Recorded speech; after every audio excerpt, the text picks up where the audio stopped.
Picture this. You open your eyes and the world has shifted completely. The year is 1915, and you're no longer who you were just moments ago. Instead, you've awakened as Céleste Dubois, a 22-year-old flapper navigating the intoxicating underworld of Parisian nightlife. During the most turbulent decade in European history, your reflection in the cracked mirror reveals kohl-rimmed eyes, bobbed hair that scandalized your grandmother just last week, and lips stained crimson from last night's adventures in Montmartre. The Great War rages beyond the city limits. But here in your cramped apartment near the Moulin Rouge, you exist in a different reality entirely. One where absinthe flows like water and traditional morality has been cast aside like yesterday's newspaper. But this isn't just any ordinary morning in Belle Époque Paris. This is the morning that will change everything, because today you'll discover what it truly means to live on the razor's edge between ecstasy and destruction, in an era when young women like you are rewriting the rules of society, one scandalous night at a time. The brass alarm clock beside your bed reads noon, which means you've slept through most of the civilized world's morning activities. Your head pounds with the familiar rhythm of Too Much Green Fairy from the night before. The absinthe hangover is different from wine or champagne. It leaves you feeling like you're floating just above your own body, disconnected and ethereal in ways that both terrify and thrill you. Your silk stockings lie crumpled on the wooden floor beside a beaded dress that costs more than most working families see in a month. But money has never been a concern for you. Your father's textile fortune ensures that your rebellion against conventional society comes with all the finest accessories. The irony isn't lost on you that your rejection of bourgeois values is funded entirely by bourgeois success. You swing your legs over the edge of the narrow bed and immediately regret the sudden movement. The room spins gently, and for a moment you're transported back to the Café de Flore, where you spent the early hours of morning debating Dadaist poetry with a group of artists whose names you can't quite remember.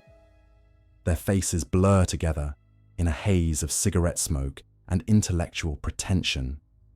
But their passion for destroying traditional art forms felt revolutionary in the moment. The floorboards creak as you stand, and you catch a glimpse of yourself in the full-length mirror propped against the far wall. Your appearance would horrify the respectable women of your social class. The short skirt that barely covers your knees.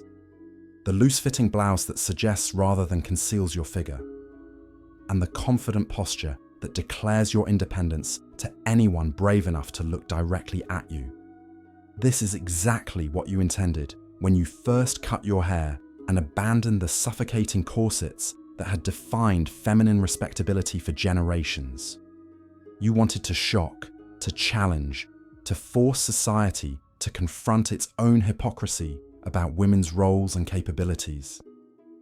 Every shortened hemline was a declaration of war against the Victorian sensibilities that had tried to cage your generation's ambitions.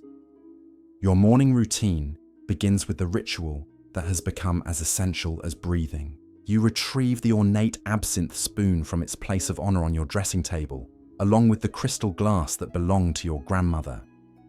The irony of using family heirlooms to consume the devil's drink isn't lost on you. If anything, it makes the experience more deliciously rebellious. The absinthe bottle catches the afternoon light streaming through your window, casting green shadows across the walls of your small sanctuary. You measure out exactly 1 ounce of the emerald liquid, watching it pool in the bottom of the glass like liquid jade. The sugar cube balances perfectly on the slotted spoon, and you begin the slow, meditative process of dripping ice-cold water over it. As the water dissolves the sugar and mingles with the absinthe, the clear liquid transforms into an opalescent cloud that the French call the louche. This moment of transformation never fails to mesmerize you. It's like watching magic happen in real time, the way the transparent spirit becomes milky and mysterious with just the addition of water. You've heard the stories about absinthe driving people mad, about hallucinations and violent behavior attributed to the green fairy's influence. But your experience has been different. The drink doesn't make you crazy.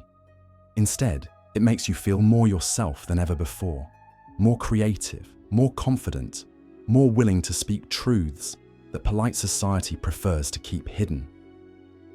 The first sip hits your tongue with a complex blend of anise, fennel, and wormwood that most people find overwhelming. But you've developed a sophisticated palate for the nuances of different absinthe brands. This particular bottle came from a small distillery in Switzerland, smuggled into Paris by a dealer who specializes in providing the finest spirits to the city's most discerning bohemians. As the liquid courage spreads through your system, you begin to feel the familiar loosening of inhibitions that makes your evening adventures possible. The world becomes slightly more vivid, colors more saturated, sounds more musical. It's not intoxication in the crude sense that beer or wine provides. Instead, it's like someone has adjusted the contrast on reality itself. You dress carefully for the day ahead, selecting each piece of your outfit like a warrior choosing armor.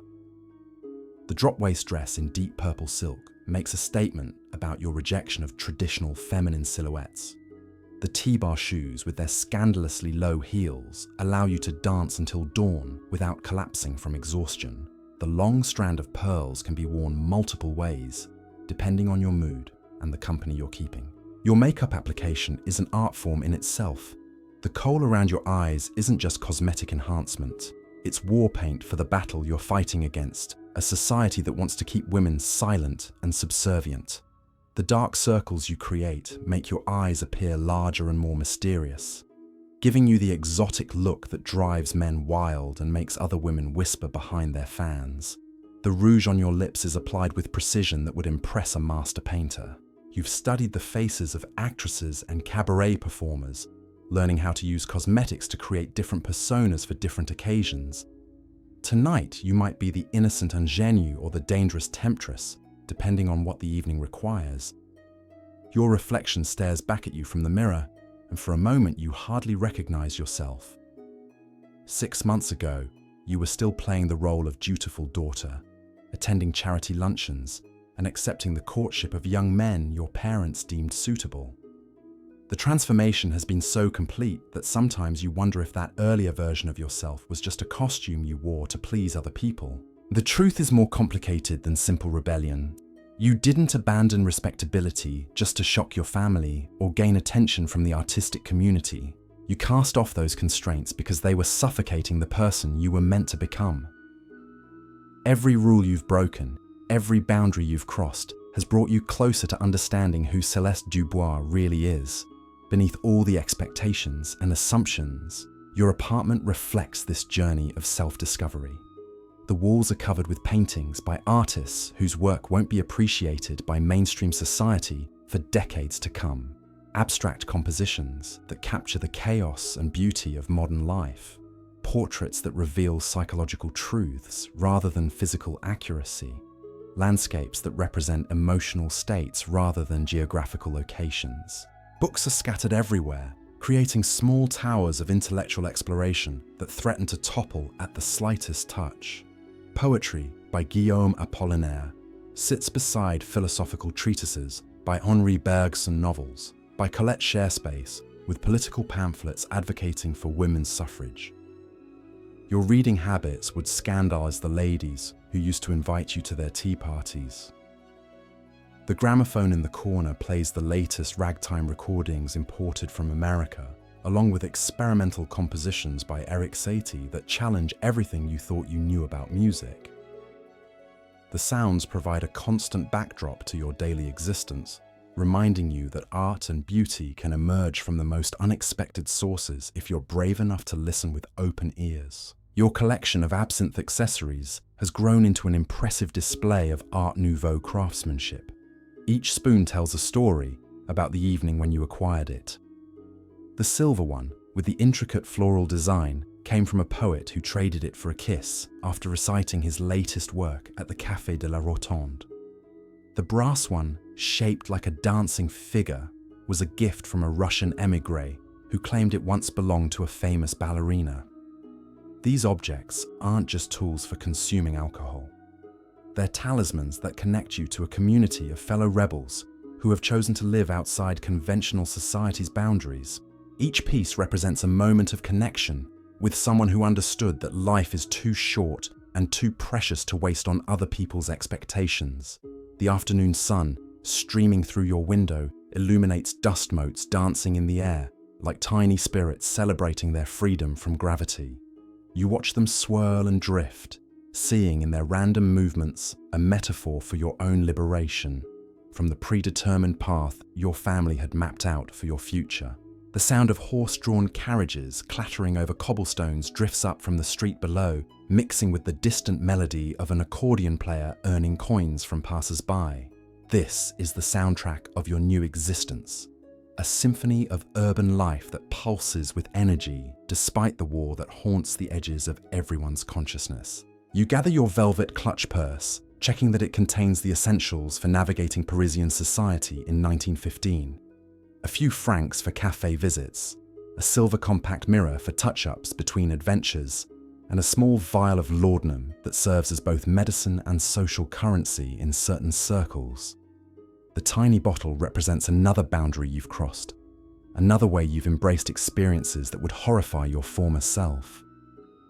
The narrow staircase leading down to the street creaks under your feet as you descend from your third-floor sanctuary. Each step carries you further from the safety of your private world and deeper into the unpredictable theatre of Parisian street life. The building's other residents remain mysteries to you, their lives hidden behind closed doors and whispered conversations in languages you don't recognize. Outside, the afternoon air carries scents that define your new reality. Freshly baked bread from the boulangerie mingles with cigarette smoke and the metallic tang of industrial progress. Horse manure and expensive perfume create an olfactory cocktail that somehow perfectly captures the contradictions of modern urban existence. Your destination today is the Café de la Paix, where intellectual discussions unfold like elaborate theatrical performances. The establishment has become your informal office, the place where you conduct the business of becoming whoever you're meant to be. The waiters know your preferences, the other regulars accept your presence, and the atmosphere encourages the kind of conversations that reshape how you understand the world. Walking through the streets of Montmartre, you pass women whose lives represent different choices, different compromises with society's expectations. The working-class seamstresses hurrying to their shops, their faces marked by exhaustion and resignation. The bourgeois wives shopping for their families, their movements constrained by corsets and propriety. The prostitutes beginning their evening preparations, their survival dependent on understanding male desires better than most wives ever will. Each group watches the others with varying degrees of curiosity, judgment, and envy. You've learned to read these glances, to understand the complex social mathematics that governs how women navigate public spaces. Your appearance places you in a category that didn't exist when your mother was your age. You're neither respectable nor disreputable in traditional terms, but something entirely new that society hasn't figured out how to classify or control. The cafe's interior welcomes you with warm lighting and the comfortable buzz of animated conversation. You claim your usual table near the window, a strategic position that allows you to observe both the street scene outside and the social dynamics unfolding within. The marble-topped table becomes your command center for the afternoon's activities. Your regular waiter, Henri, approaches with a knowing smile. He's witnessed your transformation over the months, watching you evolve from a nervous newcomer to a confident regular who belongs in this world of artists and intellectuals. His discretion is absolute, his service impeccable, and his tips generous enough to ensure his continued loyalty. The absinthe ritual begins again, but this time, it's a public performance rather than a private ceremony. Other patrons watch with interest as you demonstrate your expertise with the sugar cube and dripping water.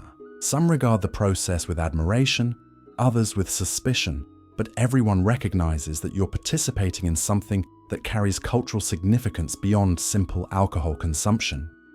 As the green liquid transforms into its cloudy incarnation, you feel yourself settling into the persona that allows you to thrive in this environment. Céleste Dubois. The dutiful daughter disappears completely, replaced by Céleste Dubois, the free-spirited intellectual who can debate philosophy with poets and match wits with the most sophisticated minds in Paris. The first familiar face to join you belongs to Marcel, a painter whose canvases capture the fragmented reality of modern life in ways that traditional art schools would condemn as incompetent. His clothing bears paint stains that serve as badges of honor in artistic circles, proof that he's actually creating rather than just talking about creativity. Marcel's conversation flows like his brushstrokes, unpredictable and passionate. He describes his latest work in progress, a portrait series focusing on women who've rejected conventional roles. His enthusiasm for the project makes his eyes shine with the fervor of someone who believes art can change how society understands itself. You become his latest subject almost without realizing it. His questions probe beyond surface appearances, seeking to understand what drives someone to abandon security for uncertainty, comfort for adventure. His artist's eye sees details that others miss. The tension in your shoulders that reveals ongoing internal struggles. The defiance in your posture that masks occasional moments of doubt.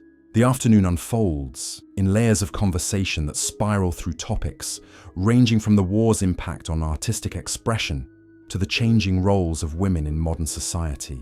Each new arrival at your table brings different perspectives, different pieces of the puzzle you're assembling to understand your place in this rapidly changing world.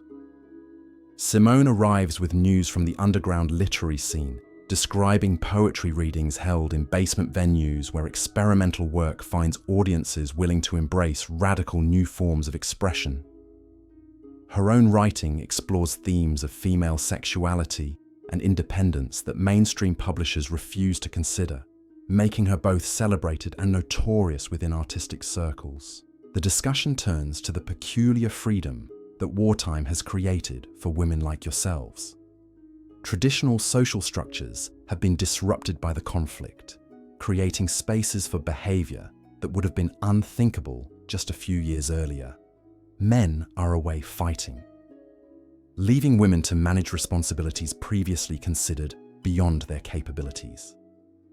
Jacques joins the group with updates from his connections in the theatre world, describing productions that push boundaries of taste and decency in ways that reflect society's broader upheaval.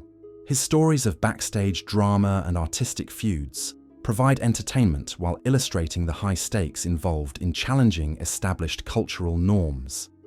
The absinthe continues to flow, each glass adding another layer of clarity to conversations that might seem incomprehensible to outsiders.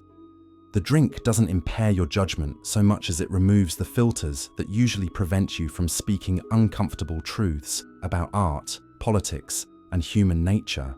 As evening approaches, the cafe's atmosphere shifts subtly. The afternoon intellectuals begin departing, replaced by a different crowd seeking different pleasures. The lighting grows dimmer, the conversations more intimate, the possibilities more dangerous and appealing.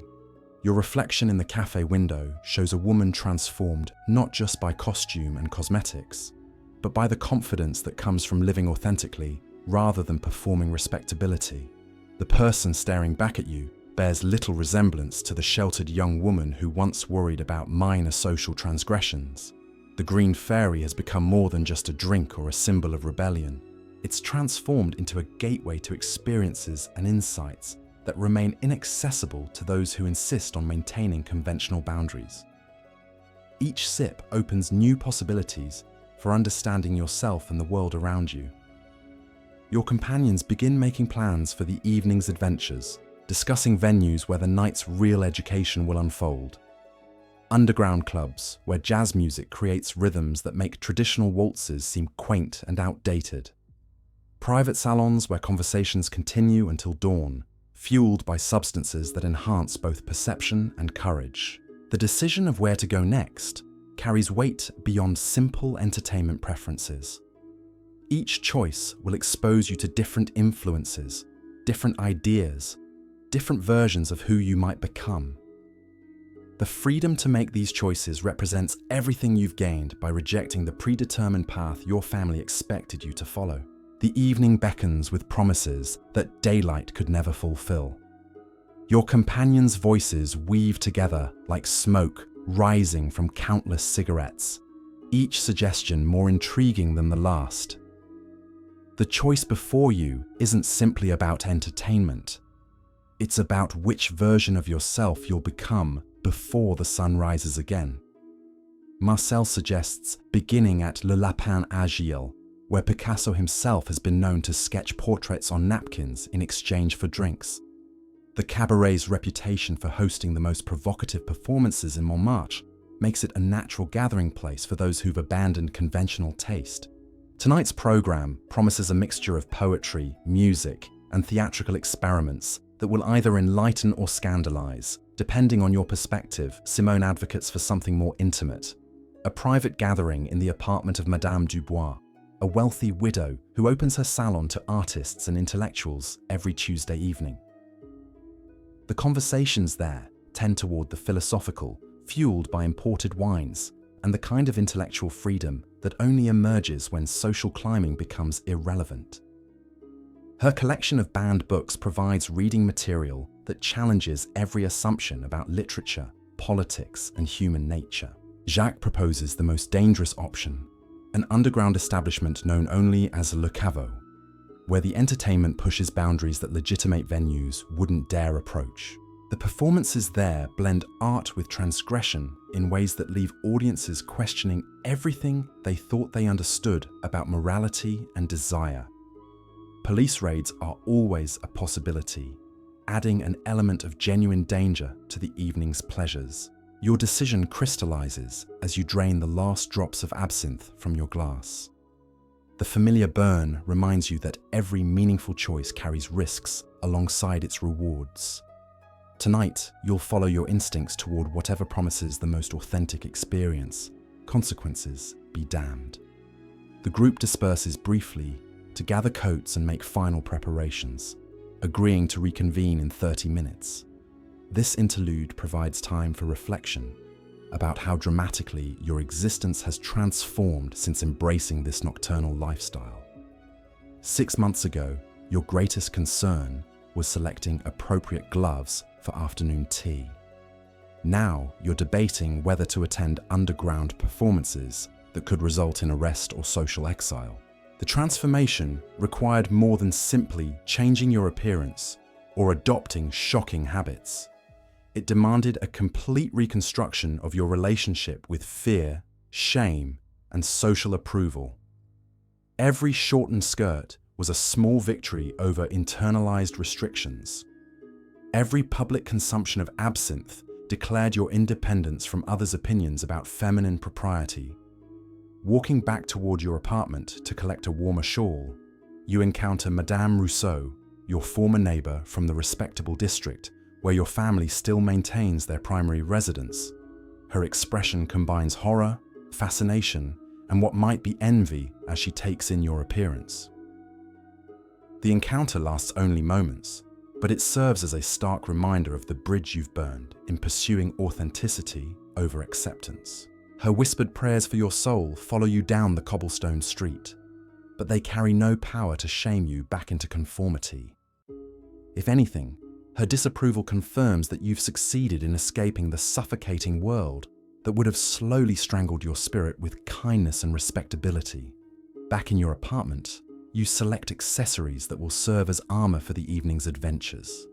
The beaded headband that catches light and draws attention to your unconventional hairstyle. The silk gloves that can be removed to reveal hands capable of applauding scandalous performances. The small silver flask filled with absinthe. Insurance against venues that might not stock your preferred libation. Your reflection in the mirror shows someone prepared for whatever the night might bring. The nervous young woman who once required her mother's approval for every social engagement has been replaced by someone who creates her own entertainment and accepts responsibility for her own choices. the transformation feels complete, irreversible, and absolutely necessary for your survival as an authentic human being. The streets of Montmartre take on different characteristics as evening deepens into night. Legitimate businesses close their doors, while establishments catering to nocturnal appetites begin their real operations. The shift creates opportunities for encounters and experiences that daylight society pretends don't exist. Street vendors offer items that range from practical necessities to exotic substances whose effects remain mysterious until tested. Your companions await you at the designated corner, their excitement palpable in the cool night air. Marcel has added a colourful scarf that marks him as someone unconcerned with masculine fashion conventions. Simone wears a coat that conceals clothing choices she'll reveal only in appropriate company. Jacques carries a walking stick that serves both practical and theatrical purposes, marking him as someone who understands that life itself can be performance art. The decision about your destination emerges through a process that resembles democracy, filtered through artistic sensibility. Each option offers different risks and rewards, different opportunities for growth and revelation.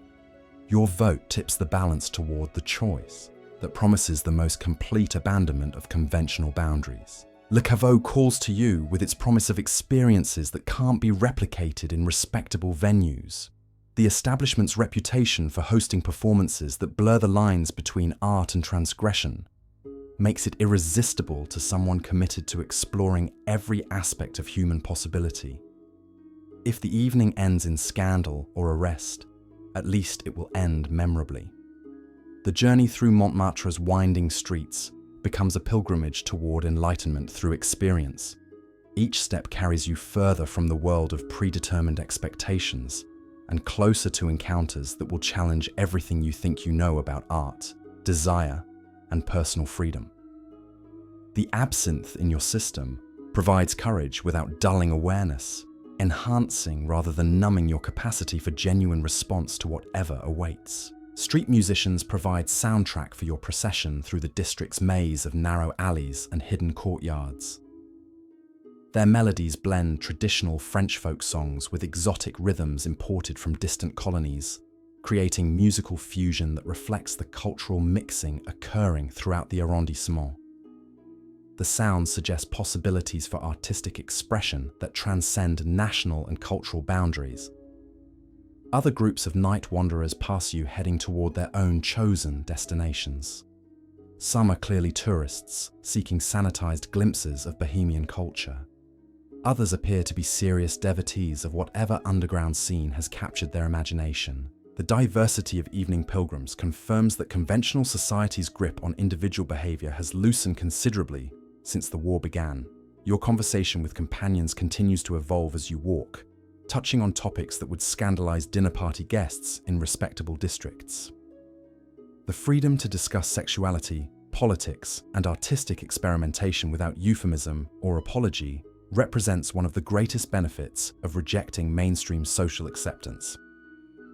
Truth becomes possible when reputation no longer matters. Marcel describes his latest painting technique, which involves applying pigment while under the influence of various substances to capture altered perceptions of color and form. His experiments produce canvases that conventional critics dismiss as incompetent, but which reveal emotional truths that realistic representation can never convey. The work sells to collectors who understand that artistic innovation requires abandoning established techniques. Simone shares excerpts from her current writing project, a novel exploring female sexuality with frankness that makes published literature seem juvenile and dishonest. Her protagonist navigates relationships and desires without the moral constraints that traditional fiction imposes on female characters. The work will never find mainstream publication, but it captures experiences that thousands of women recognize as authentic. Jacques regales the group with stories from theatrical rehearsals where actors explore psychological territories that legitimate drama avoids. The productions challenge audiences to confront uncomfortable aspects of human nature While providing cathartic experiences that conventional entertainment cannot match, his descriptions make clear that art's highest function involves disturbing rather than comforting its audience. The flask of absinthe passes between you as you walk, each sip reinforcing the bond that connects people willing to risk everything for authentic experience. The shared consumption creates temporary community among individuals who've chosen isolation from mainstream society. The ritual confirms that you've found your tribe among those who prioritize truth over comfort. Approaching Le Caveau requires navigating an increasingly complex network of streets that seem designed to discourage casual visitors.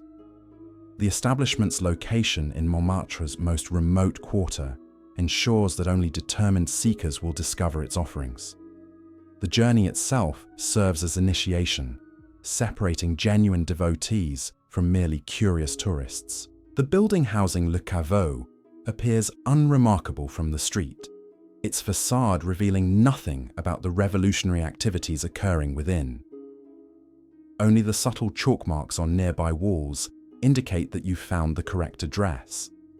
The coded symbols represent a form of underground communication that connects artistic rebels throughout the district, descending narrow stairs toward the establishment's basement location.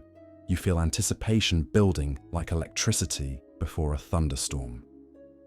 The air grows thick with cigarette smoke, an exotic incense that suggests experiences awaiting discovery. Voices speaking multiple languages drift up from below, confirming that tonight's gathering will bring together individuals from across Europe's artistic underground.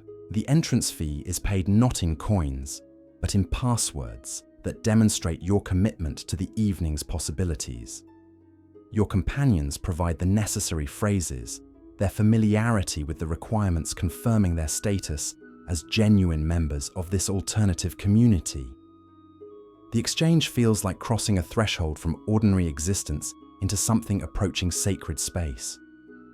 Inside, the atmosphere combines elements of religious ceremony with theatrical performance. Candles provide their only illumination, casting dancing shadows that transform faces into constantly shifting masks. The audience includes individuals whose appearances range from elegant to shocking, united only by their shared rejection of conventional entertainment options. Your table near the improvised stage provides excellent views of both the performances and the audience reactions.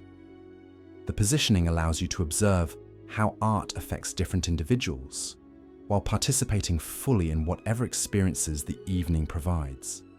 The absinthe you order arrives in glasses that have witnessed countless previous revelations and transformations. The first performer takes the stage carrying nothing but a violin and an intensity that immediately captures everyone's attention. Her music begins with recognizable melodies before evolving into improvisations that seem to channel emotions directly from her subconscious. The sound creates a trance-like state that makes ordinary consciousness seem limited and artificial. As the violin's voice fills the intimate space, you feel your awareness expanding beyond normal boundaries. The music doesn't simply entertain, but transforms, opening perceptual doors that remain closed during daylight hours. The absinthe amplifies the effect, creating synesthesia that allows you to see sounds and hear colors in ways that rational thought would dismiss as impossible. The audience responds with appreciation that goes beyond polite applause. Some individuals appear to be experiencing genuine religious ecstasy, their faces reflecting transcendence that organized religion rarely achieves. Others weep openly, overwhelmed by emotions that the music has unlocked from carefully guarded psychological chambers. Your own response surprises you with its intensity. The combination of artistic excellence, chemical enhancement, and social permission to abandon restraint creates opportunities for self-discovery that conventional life carefully prevents you. Feel connected not only to the performer, but to every person in the room, united by shared participation in something approaching mystical experience. The second act brings a poet whose words challenge every assumption about language's proper function. His verses abandon traditional meter and rhyme in favor of rhythms that mirror heartbeats and breathing patterns. The content explores territories that published literature avoids, describing physical and emotional experiences with honesty that makes conventional poetry seem sanitized and lifeless. Between performances, conversations flow like water finding new channels after spring floods. Strangers become intimate confidants within minutes. The artificial barriers that separate individuals in respectable society, dissolving under the influence of art and absinthe personal histories, are shared without shame or reservation, creating temporary communities based on mutual recognition rather than social credentials. Marcel's sketches constantly throughout the evening, capturing not just faces, but the emotional atmosphere that conventional portraiture never attempts. His drawings reveal psychological truths that photographs cannot convey, showing how artistic experience transforms ordinary individuals into something approaching their essential selves. The sketches become gifts exchanged among new friends who understand that such documentation serves memorial functions. Community sheets become gifts. Your sketchbook fills with faces that reveal more truth than any photograph could capture. The woman at the corner table whose laughter masks profound loneliness. The young man whose passionate gestures betray desperate hunger for recognition. The elderly gentleman whose knowing smile suggests secrets that could topple governments. Each drawing becomes a window into souls that daylight society forces people to keep carefully hidden. The third performer emerges from the shadows like a creature born from collective unconscious desires. Her dance begins as classical ballet before dissolving into movements that seem to originate from some primal source deeper than formal training. Her body becomes an instrument for expressing emotions that language cannot touch, desires that polite conversation cannot acknowledge. The audience falls silent as her performance builds towards something that transcends entertainment. This isn't merely artistic expression, but ritual invocation of forces that civilization works constantly to suppress. Your pulse synchronizes with rhythms she creates through pure movement. Your breathing matches the rise and fall of her gestures. The absinthe makes every motion appear to leave luminous trails in the air, like green fire writing messages in a language older than words. Her final pose holds the room suspended in anticipation that feels almost unbearable. The silence stretches until someone begins applauding with reverence, usually reserved for religious ceremonies. The sound breaks whatever spell had been woven, but the after effects continue rippling through consciousness like stones thrown into still water. Between acts, you step outside for air that carries scents of night-blooming flowers mixed with coal smoke from distant factories. The contrast between Le Caveau's underground intensity and the ordinary street above creates vertigo that has nothing to do with alcohol consumption. Two worlds exist simultaneously in the same physical space, separated only by awareness and willingness to cross invisible thresholds. Simone joins you in the narrow alley, her face glowing with excitement that makes her appear years younger. The evening's performances have awakened something in her that conventional entertainment could never reach. She describes sensations of creative inspiration that feel like electrical current running through her nervous system. Her next writing project will attempt to capture these experiences before memory inevitably begins filtering and sanitizing them. Jacques appears with news that tonight's final performance will feature someone known only as the Magician, whose reputation extends throughout Europe's underground artistic networks. His presentations allegedly blur boundaries between theatre and actual supernatural phenomena in ways that leave audiences questioning fundamental assumptions about reality itself. Local authorities have attempted to arrest him multiple times, but he always seems to vanish before raids can be completed. Returning to your table, you notice that the audience has grown more diverse and intense during your absence. Individuals whose appearances suggest connections to aristocratic families sit beside working-class artists whose clothing bears paint stains and creative poverty. Underground journalists scribble notes that will never appear in mainstream publications. Foreign visitors whose accents suggest they've traveled considerable distances to witness whatever revelation awaits. The absinthe glass refilled during your absence contains liquid that appears slightly different from previous servings. The color seems deeper, more saturated, with opalescent qualities that shift depending on viewing angle. Henri. The waiter catches your questioning glance and simply nods toward the stage with expressions suggesting that some experiences require enhanced preparation. The first sip confirms your suspicion that this isn't ordinary absinthe. The familiar anise flavor carries undertones of herbs and substances that create effects beyond simple alcohol intoxication. Your vision sharpens while simultaneously becoming more dreamlike. Colors gain intensity that makes gaslight appear brilliant as sunshine. Sounds develop texture you can almost touch with your fingertips. Marcel notices the change immediately, his artist's eye detecting alterations in your expression and posture. His knowing smile suggests he's consumed similar preparations during previous visits to Le Caveau. The establishment apparently maintains supplies of substances that enhance appreciation for performances requiring expanded consciousness to fully comprehend. The magician's entrance defies every expectation you've formed about theatrical presentation. Rather than dramatic revelation, he simply materializes at center stage, as if he'd been standing there all along, and everyone had somehow failed to notice. His appearance suggests neither youth nor age, but something outside temporal categories entirely. Clothing that might be elegant evening wear or elaborate costume creates ambiguity about whether you're witnessing performance or genuine supernatural encounter. His voice when he speaks carries harmonics that seem impossible for human vocal cords to produce.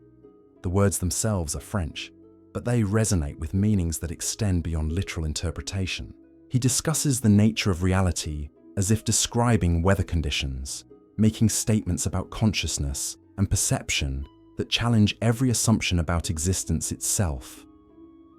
Without apparent effort, objects begin moving around the stage in patterns that defy gravitational laws.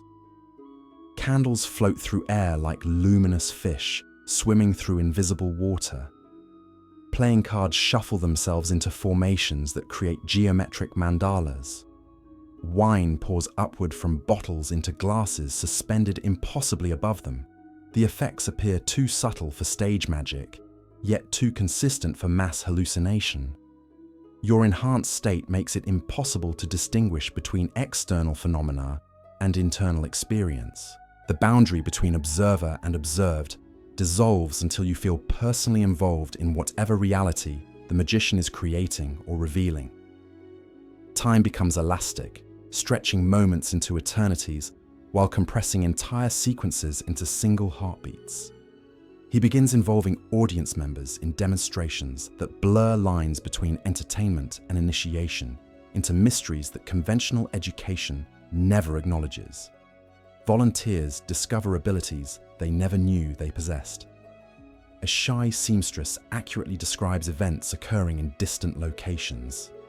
A skeptical banker begins speaking languages he's never studied.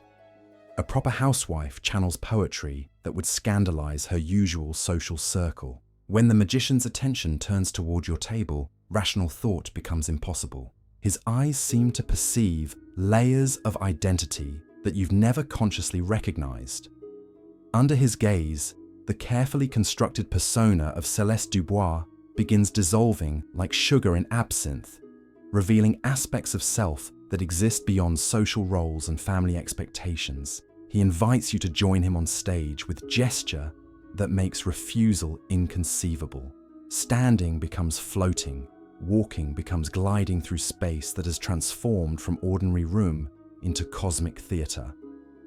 The audience faces watching from below appear simultaneously distant and intimately connected, their expressions reflecting your own sense of expanding beyond normal human limitations. The magician places your hands on objects that feel simultaneously solid and ethereal. crystal spheres that contain swirling galaxies, mirrors that reflect not your physical appearance, but emotional states rendered visible books whose pages turn themselves while displaying text that changes meaning as you read it. Each contact creates electrical sensations that travel through your entire nervous system. Under his guidance, you begin perceiving connections between seemingly unrelated phenomena. The rhythm of heartbeats synchronizes with planetary movements. Individual thoughts merge into collective consciousness that includes everyone present. Personal memories blend with historical events you never witnessed, but somehow remember experiencing. The boundaries that normally define individual existence become suggestions rather than absolute limitations. The experience reaches crescendo when the magician asks you to demonstrate abilities you didn't know you possessed. Without conscious intention, your voice begins producing sounds that affect the emotional states of listeners. Your movements create patterns that influence the behavior of candle flames and floating objects. Your touch causes flowers to bloom from apparently dead stems. The effects feel natural rather than supernatural, as if you're simply remembering capabilities that civilization taught you to forget. Returning to your table afterward, you find yourself fundamentally altered by whatever has just occurred. The other patrons regard you with mixture of awe and recognition, as if you've joined some invisible fraternity through your stage experience. Marcel's sketching hand moves frantically to capture your transformed appearance. Simone takes notes for writing projects that will attempt to describe experiences.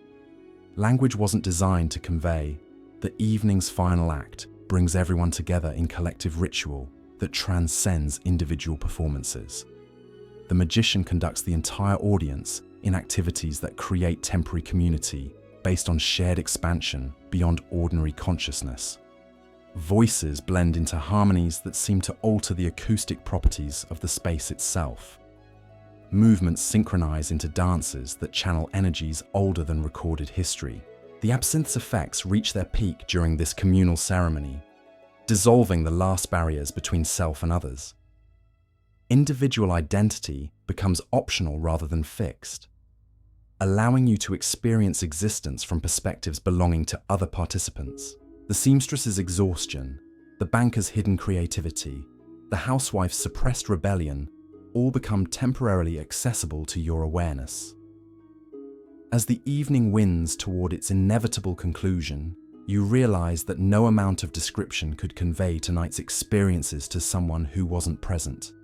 The events exist outside normal categories of explanation, belonging to territories that rational discourse cannot map. The memories will fade and distort over time, but something essential will remain permanently altered in your understanding of what human consciousness can encompass. The audience disperses gradually, individuals reluctant to abandon the temporary paradise, created through collective artistic experience. Some exchange contact information for future gatherings. Others disappear into Montmartre's labyrinthine streets without farewell. The community that formed tonight was always intended to be ephemeral, its value lying in intensity rather than duration. Walking back through empty streets with your original companions, conversation flows in whispers that acknowledge the sacred nature of what you've witnessed. Normal voice volume would feel like profanation after the evening's revelations. The ordinary world appears simultaneously unchanged and completely transformed, as if you're seeing familiar surroundings through new eyes that perceive hidden dimensions of beauty and meaning. Your apartment building looks different when you finally reach its entrance. The mundane structure now appears to exist within larger patterns of significance that extend through time and space. The key turns in your lock with sound that resonates like temple bell, opening doorway to sanctuary that has been sanctified by your transformation. Inside, your possessions seem to have rearranged themselves during your absence, though nothing has actually moved. The paintings on your walls now reveal meanings that were invisible before tonight's initiation into expanded awareness. Books beckon with promises of wisdom that previous readings had missed. Even ordinary objects like mirrors and candlesticks suggest possibilities for further exploration of consciousness territories. Preparing for sleep, you catch sight of your reflection and barely recognize the person staring back. The physical appearance remains unchanged, but something fundamental has shifted in your relationship with your own identity. Céleste Dubois. The rebellious flapper has evolved into someone whose possibilities extend far beyond social categories or family expectations. The absinthe's effects are beginning to fade, but the insights gained through enhanced perception remain vivid and accessible. You understand now that the green fairy serves as key rather than destination, opening doors to experiences that exist independently of any chemical catalyst. Tonight's revelations will influence every future choice about how to spend your remaining time in this incarnation.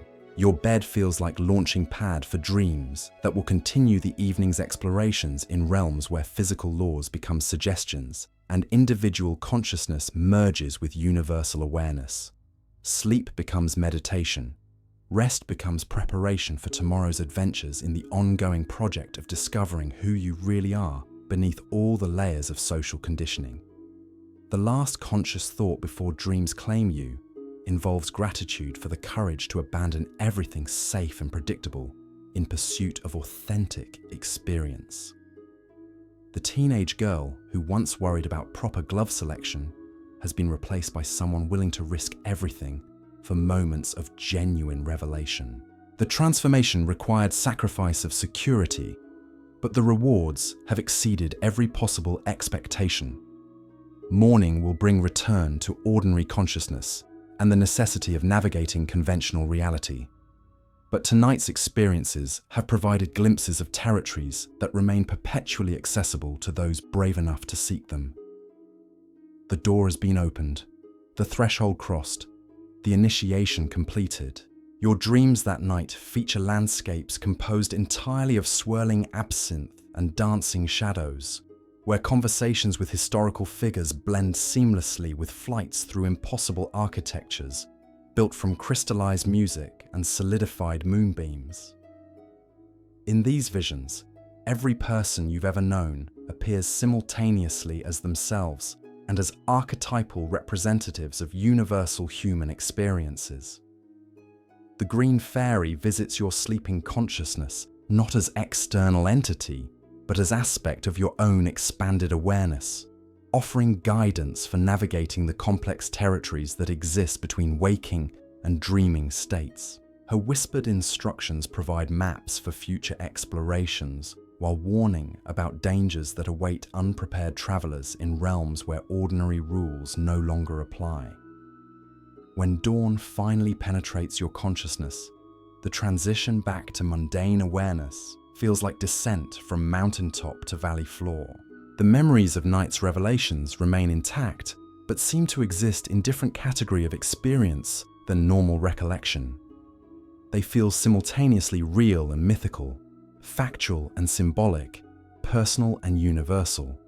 Your morning absinthe ritual takes on new significance after last night's expanded encounter with the green fairy's full potential. Each drop of water transforming the clear liquid into opalescent clouds now represents possibility for accessing states of consciousness that conventional society insists are impossible or dangerous. The drink has revealed itself as sacrament rather than mere intoxicant. The reflection in your morning mirror shows someone who has crossed irreversible threshold into territories that most people spend entire lifetimes avoiding. The physical appearance remains unchanged, but the eyes now hold knowledge that cannot be unlearned or forgotten. You've seen behind the curtain that conceals reality's deeper structures, and that vision will influence every future decision about how to live authentically. Your apartment has become launching pad for explorations that will continue expanding throughout your remaining time as Céleste Dubois. The books, paintings, and absinthe accessories now serve as tools for ongoing research into consciousness, rather than mere decorative objects. Every item holds potential for facilitating further revelations about the nature of existence and your place within its infinite complexities. The streets of Montmartre beckon with promises of additional adventures that will build upon last night's foundation.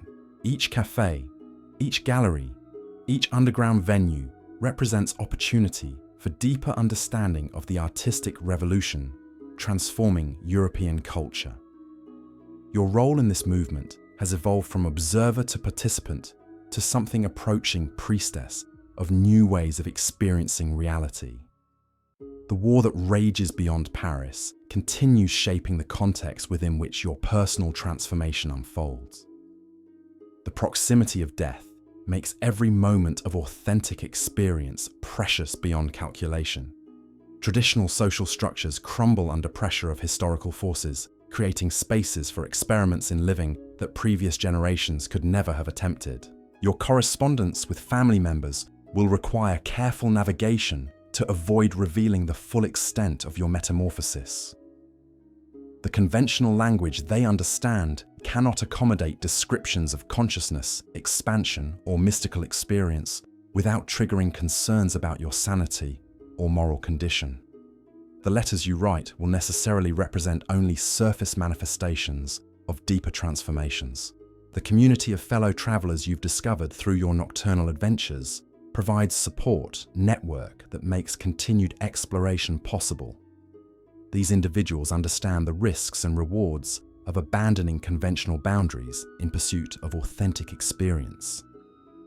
Their shared commitment to artistic truth creates bonds stronger than family connections or social obligations. Your future stretches ahead like unexplored territory, filled with possibilities that conventional life would never have offered. Each day will bring opportunities for new forms of creative expression, deeper understanding of consciousness, and more complete integration of the insights gained through your ongoing initiation into mysteries that academic education never acknowledges. The absinthe that flows through your daily routine has become sacramental wine for religion of expanded awareness. Each glass represents communion with forces that exist beyond ordinary perception, but remain perpetually accessible to those willing to risk everything for authentic revelation. The green fairy has revealed herself as guide rather than destroyer, leading devoted followers toward territories of consciousness that contain treasures beyond imagination. Your transformation from dutiful daughter to liberated explorer of reality represents just the beginning of a journey that will continue evolving throughout your incarnation as someone brave enough to choose truth over comfort, experience over security, authenticity over acceptance. The teenage girl who once feared social disapproval has been replaced by a woman who understands that genuine life requires constant willingness to transcend previous limitations. The morning sun streaming through your window illuminates dust motes that dance like spirits celebrating their liberation from gravitational constraints. These tiny particles reflect your own freedom from social forces that once seemed as unchangeable as physical laws.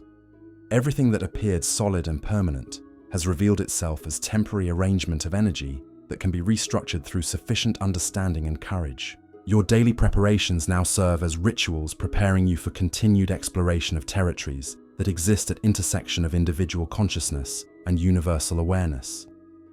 Each choice of clothing, each application of cosmetics, each selection of accessories contributes to creating persona capable of navigating experiences that would overwhelm someone still attached to conventional identity. The adventure that began with simple rebellion against family expectations has evolved into systematic investigation of reality's hidden dimensions. The Green Fairy has proven to be a faithful guide through territories that conventional maps never chart, leading you toward discoveries that will influence not only your remaining time as Céleste Dubois, but whatever forms of existence await beyond this particular incarnation. The streets of Montmartre pulse with an energy that seems to emanate from the very cobblestones beneath your feet. As you navigate the winding pathways that have become your daily pilgrimage routes, you notice how the district has developed its own rhythm distinct from the rest of Paris. The conventional world operates on schedules dictated by factory whistles and church bells, but here time flows according to artistic inspiration and the availability of quality absinthe. Your first stop is always the same small cafe tucked between a used bookstore and a shop selling exotic fabrics imported from French colonies. The proprietor, Monsieur Beaumont, has learned to expect your arrival precisely when respectable citizens are finishing their morning prayers. His establishment caters to the district's nocturnal population, serving breakfast to individuals whose idea of early rising coincides with most people's lunch hour. The morning clientele reflects the diversity that makes Montmartre feel like its own independent nation. Russian émigrés huddle over newspapers from their homeland, searching for updates about relatives scattered by revolution. American expatriates practice French phrases that will never sound quite right despite years of effort. German intellectuals debate philosophy in voices still tinged with accents that remind everyone of the ongoing conflict just beyond the city limits. Your usual table by the window provides perfect vantage point for observing the theatre of street life that unfolds throughout the day. Vendors hawk everything from legitimate merchandise to substances that exist in legal grey areas. Artists carry portfolios containing work that will either revolutionize European culture or remain forever unknown depending on forces beyond their control. Prostitutes begin their preparations for evening activities, their morning appearances revealing ordinary humanity beneath whatever personas they adopt after dark. The absinthe you order arrives with ceremony that acknowledges its significance beyond simple beverage service. Monsieur Beaumont has perfected the ritual over years of serving customers who understand the difference between casual drinking and sacramental consumption. The sugar cube dissolves slowly, transforming clear liquid into cloudy promise of expanded awareness that will color your perception throughout the coming hours. The first sip connects you to an invisible network of fellow practitioners scattered throughout the district and beyond. Every person who has ever participated in this ritual becomes temporarily accessible to your consciousness, their experiences blending with your own in ways that create community transcending physical proximity. The sensation resembles tuning into radio frequency that broadcasts directly to some deeper level of awareness than ordinary thought processes can access. Reading material scattered across nearby tables provides a glimpse into intellectual currents flowing through European underground culture. Manifestos, declaring death of traditional art forms, sit beside poetry that attempts to capture the fragmented nature of modern consciousness. Political pamphlets advocate for social changes that would terrify conventional citizens, while philosophical treatises explore territories that academic institutions refuse to acknowledge. Your own notebook fills with observations and insights that emerge during these morning sessions. The absinthe doesn't create ideas so much as it removes barriers that prevent recognition of connections already present in the world around you. Patterns become visible that sober consciousness overlooks. Relationships emerge between seemingly unrelated phenomena. Possibilities suggest themselves for artistic projects that could never be conceived through rational planning alone. The conversation at neighboring tables flows like music, composed by multiple composers, working simultaneously without coordination, yet somehow achieving harmony. Languages blend together, creating polyglot symphony that reflects the international nature of artistic rebellion. French phrases mix with German philosophy, English poetry, and Russian revolutionary slogans to produce communication that transcends national boundaries. Marcel arrives, with paint still fresh under his fingernails, evidence of all-night session wrestling with canvas that refused to surrender its secrets easily. His latest work attempts to capture the psychological state of individuals, caught between traditional social roles and emerging possibilities for authentic existence. The paintings reveal internal landscapes that conventional portraiture never explores, showing souls in process of transformation from one form of being to another. His descriptions of technique reveal how chemical enhancement influences artistic creation in ways that critics will never understand. The absinthe doesn't impair judgment, but expands perception, allowing recognition of color relationships and compositional possibilities that sobriety keeps carefully hidden. Each brushstroke becomes meditation on the nature of consciousness itself, with pigments serving as physical manifestation of thoughts too complex for language to convey. Simone joins your table carrying manuscript pages covered with handwriting that appears to have been produced during states of inspired frenzy. Her latest writing project explores female sexuality with honesty that makes published literature seem sanitized and dishonest. The words flow directly from expanded consciousness onto paper without intervention from censoring mechanisms that usually filter authentic expression. She reads selected passages aloud, her voice creating intimate atmosphere that transforms public cafe into private salon. The other patrons listen with attention, usually reserved for religious services, recognizing that they're witnessing creation of literature that future generations will study as examples of revolutionary artistic breakthrough. The content challenges every assumption about proper feminine behavior, while revealing truths about desire that conventional morality works constantly to suppress. Jacques arrives with updates from theatrical circles, where experimental productions push boundaries of taste and legal acceptability. His connections provide access to performances that exist in constant danger of police raids and moral crusades launched by organizations dedicated to preserving traditional cultural values. The plays he describes combine elements of ritual, psychotherapy, and political rebellion in ways that make conventional theatre seem like children's entertainment. The conversation turns naturally toward evening plans, with each participant offering suggestions that reflect their particular areas of expertise and connection. Marcel knows galleries where new work hangs on walls still damp from police raids the previous week. Simone has invitations to literary salons, where banned books circulate among readers brave enough to risk prosecution for possessing dangerous ideas. Jacques maintains relationships with theatre companies that perform in basements and abandoned buildings to avoid official scrutiny. Your own contribution to planning involves knowledge of venues that cater specifically to individuals seeking consciousness expansion through chemical and spiritual means. These establishments exist in spaces between legal and illegal, operating through networks of trust and mutual protection that keep them functioning despite constant official pressure. The experiences they offer range from mild enhancement of ordinary perception to complete dissolution of individual identity in favor of cosmic awareness. The decision-making process resembles democracy filtered through artistic sensibility and chemical influence. Each option is evaluated not just for entertainment value, but for potential to contribute to ongoing personal and collective transformation. The evening's activities must build upon previous experiences while opening new territories for exploration. Repetition without growth represents betrayal of the revolutionary principles that guide authentic artistic existence. Your morning ritual concludes with final glass of absinthe that serves as bridge between reflection and action. The enhanced awareness achieved through chemical and social communion now requires expression through creative activity that will contribute to the broader cultural revolution transforming European society.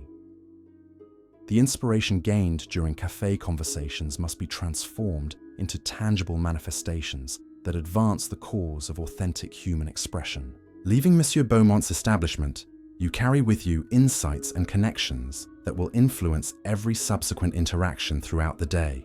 The absinthe continues working in your system, maintaining expanded awareness that reveals hidden dimensions of ordinary activities.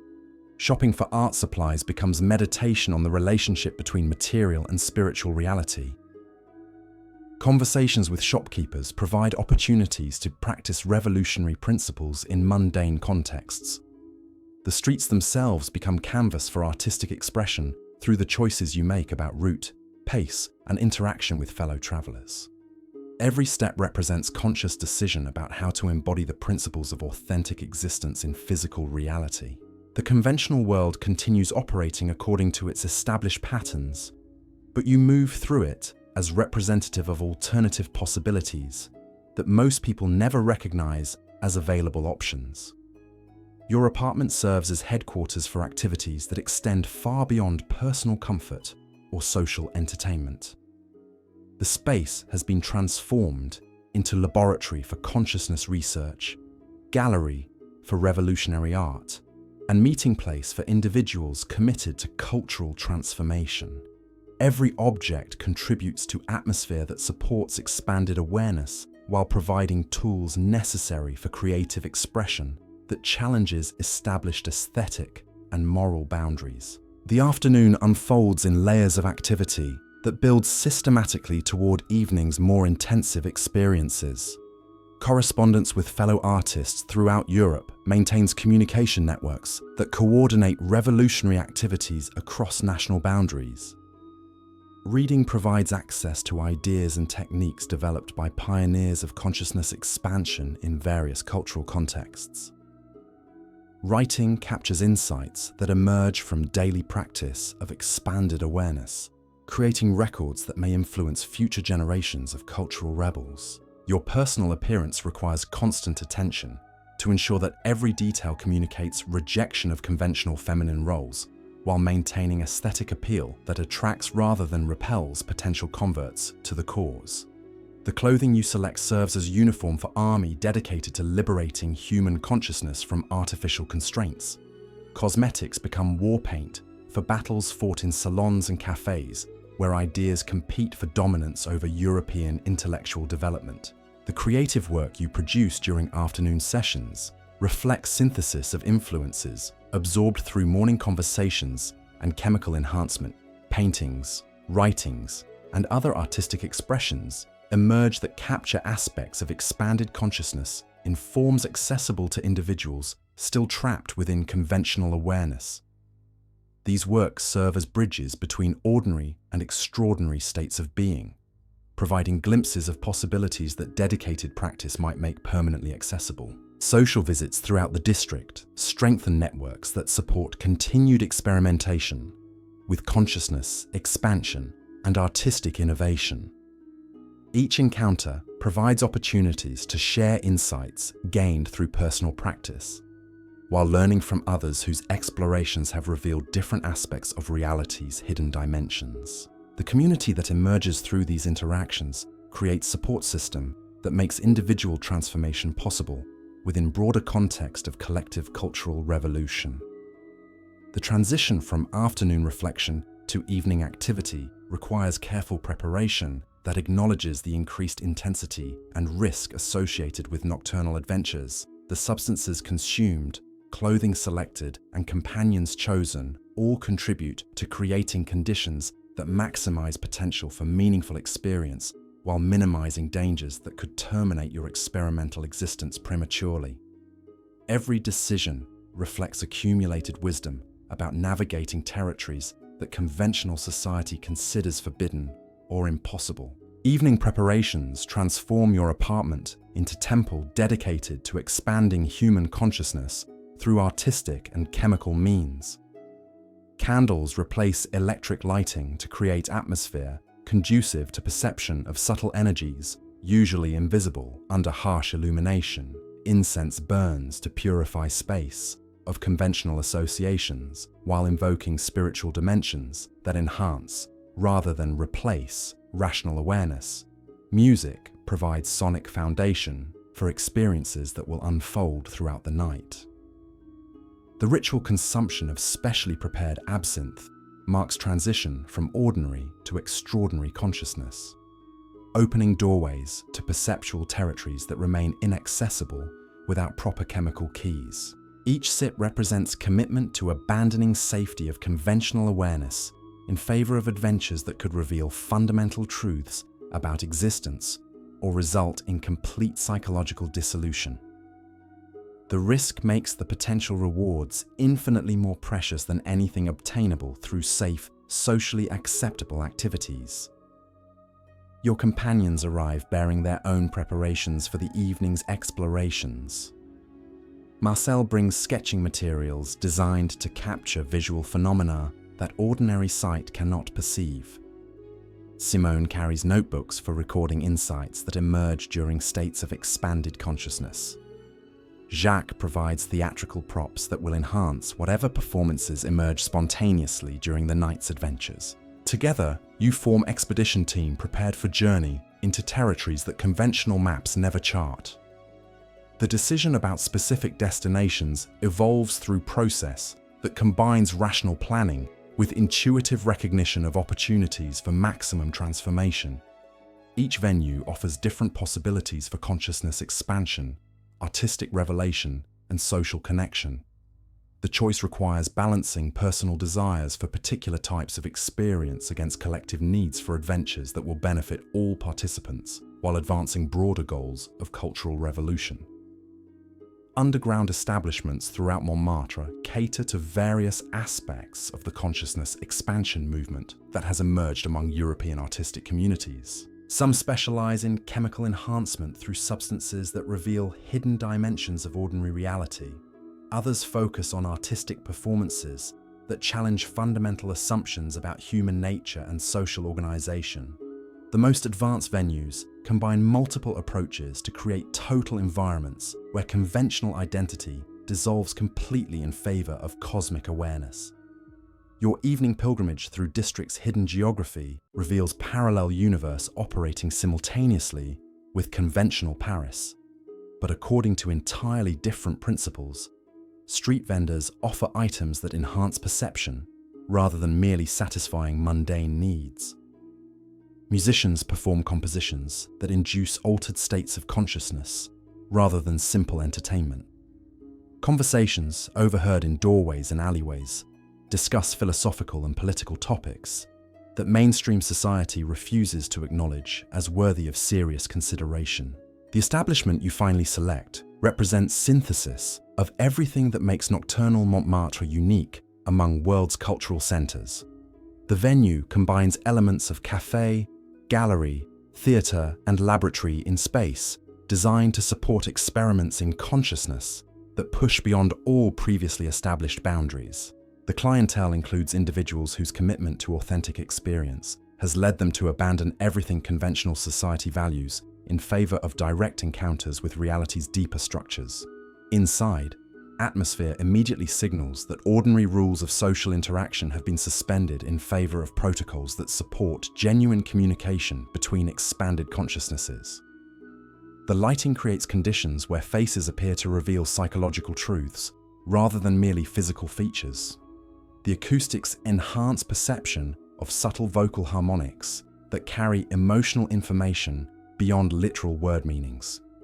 Even the furniture seems designed to encourage postures that facilitate altered states of awareness.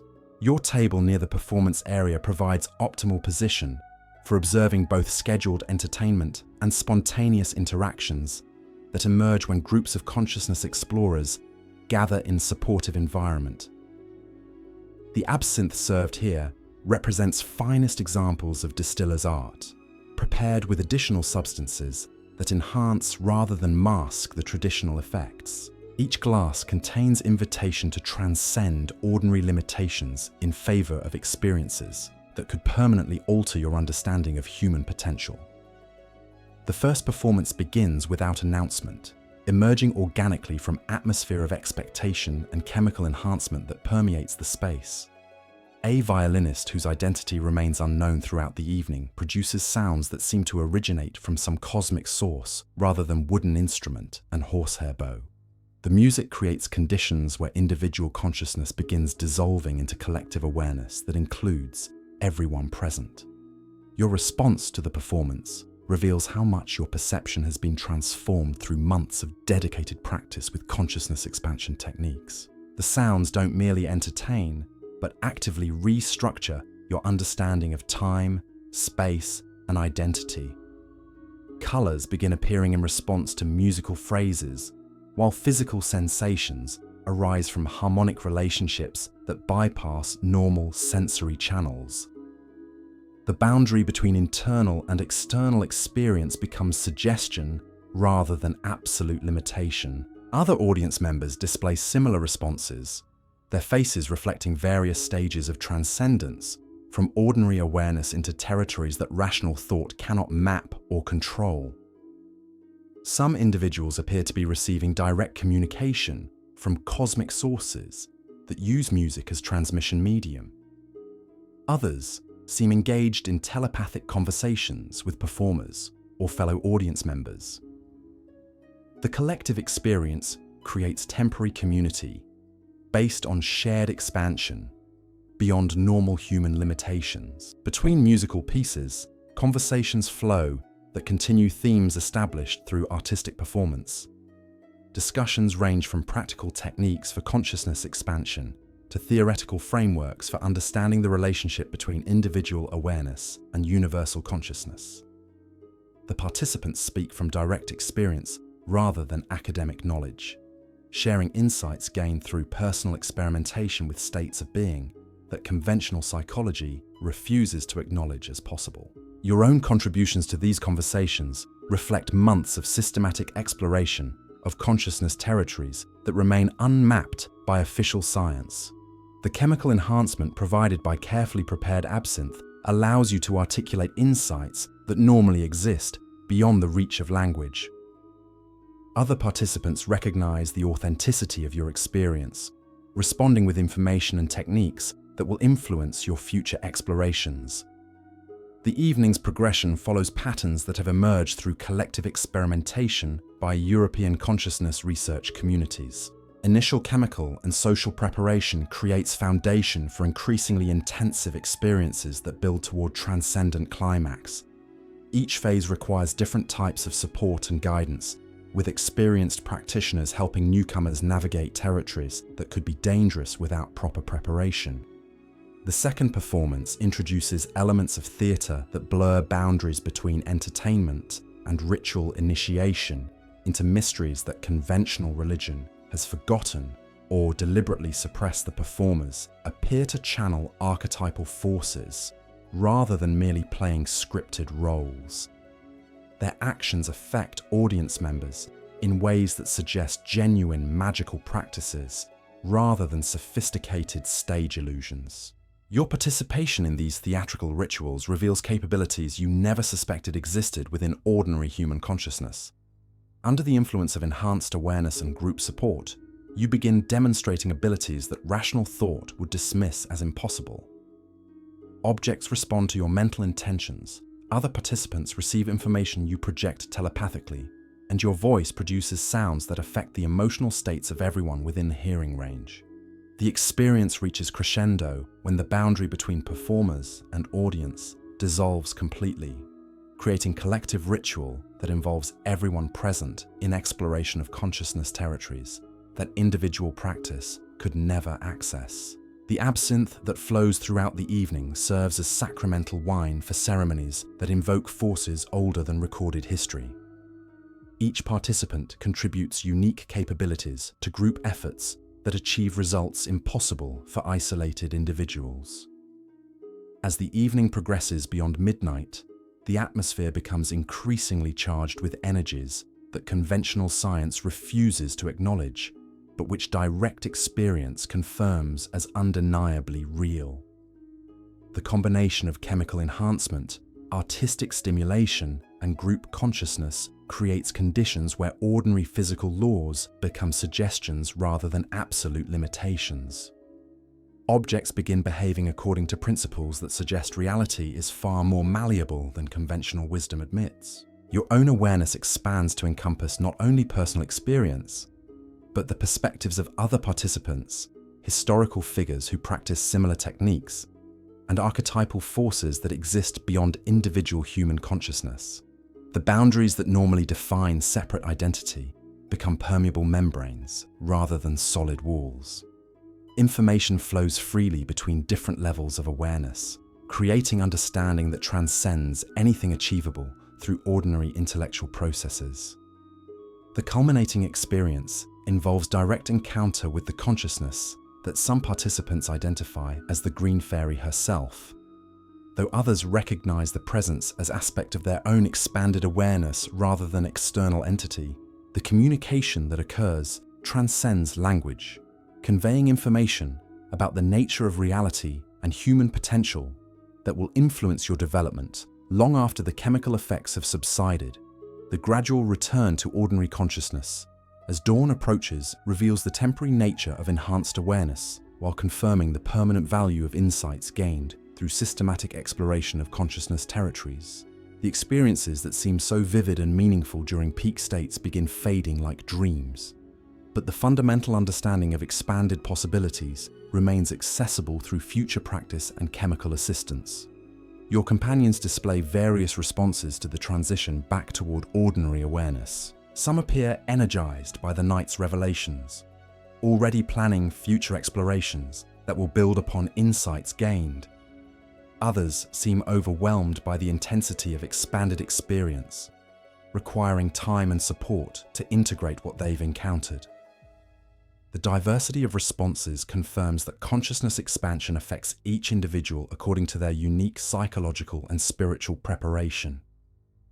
The journey back through Montmartre's empty streets provides time for reflection on the significance of experiences that exist outside normal categories of human activity.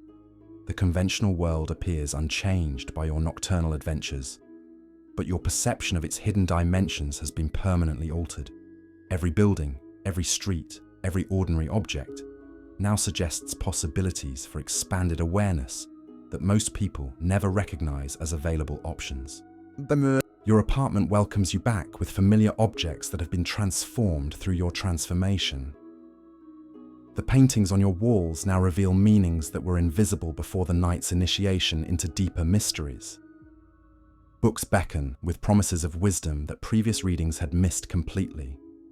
Even mundane items like mirrors and candlesticks suggest tools for further consciousness research rather than mere household necessities. Preparing for sleep after such intensive experiences requires special attention to creating conditions that will support integration of insights rather than simple forgetfulness. The dreams that follow consciousness.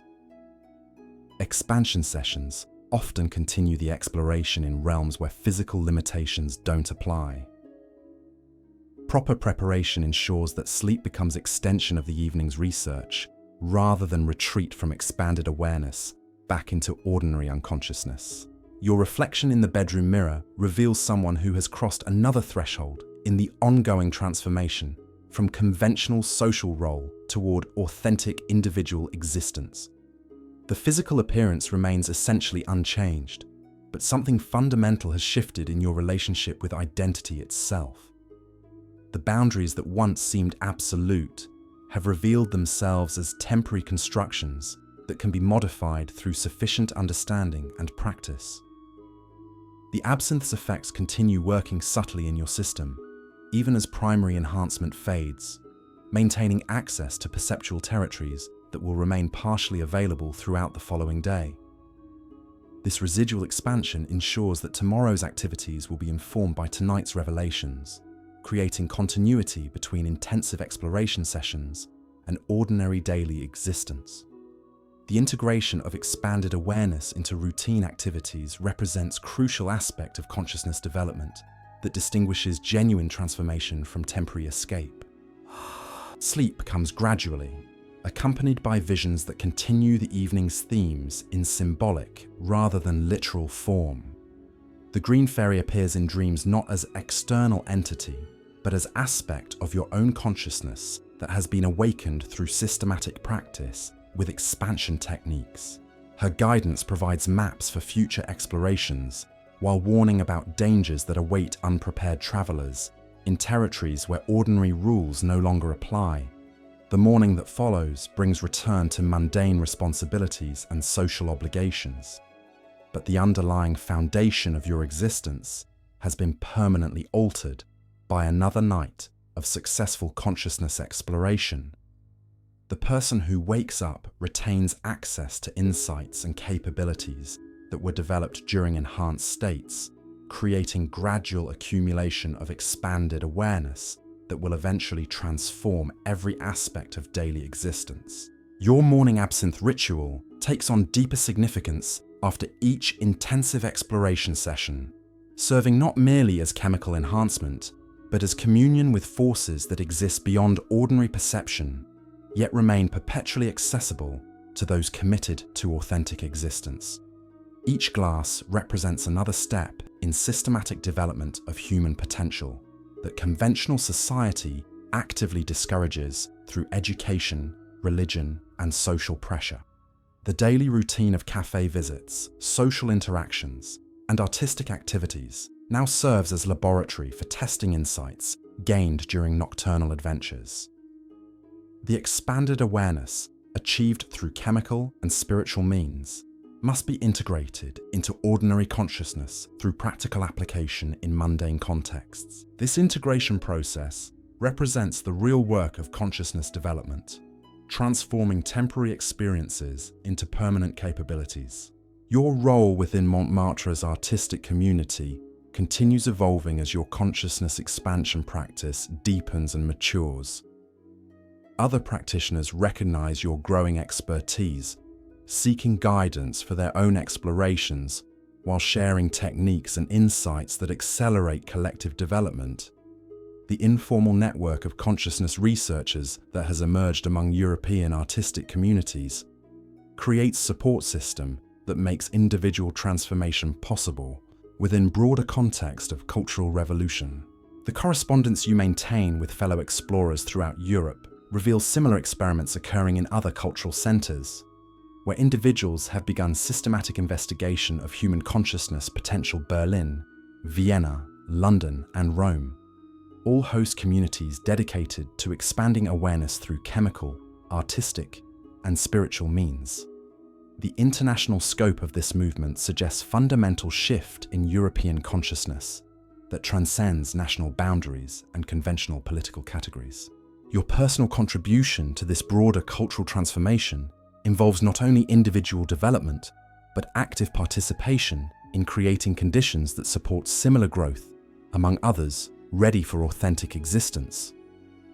The salon gatherings you organize, the artistic collaborations you facilitate, and the consciousness expansion techniques you share all contribute to collective effort that could reshape European civilization according to principles of expanded awareness rather than conventional limitation.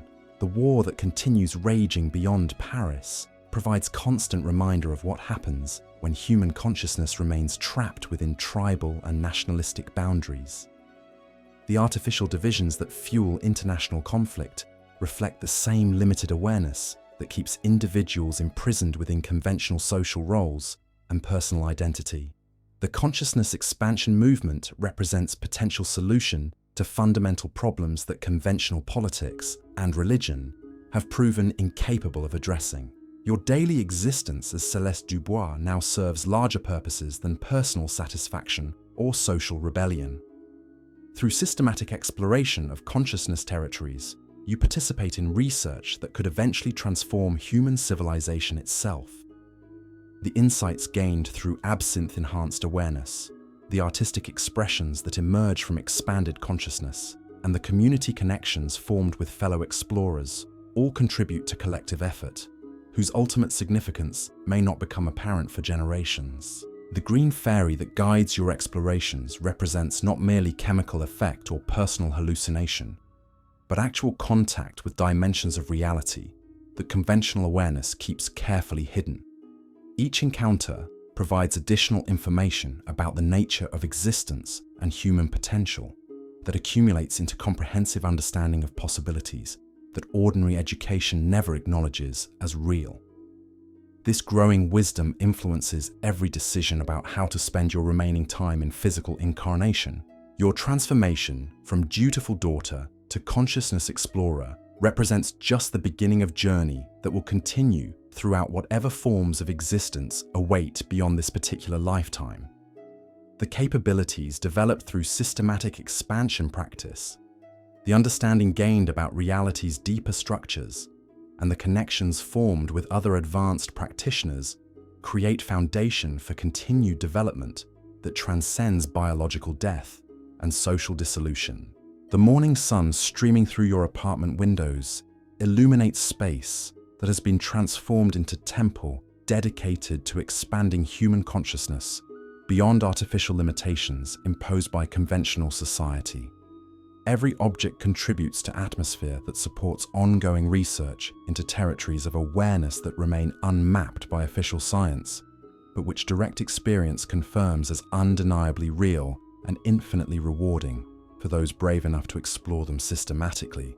Your daily routine has become a carefully orchestrated dance between the mundane requirements of physical existence and the profound calling toward expanded consciousness that now defines your true purpose. Each morning begins with the ritual that connects you to invisible networks of fellow seekers scattered across Europe's cultural underground.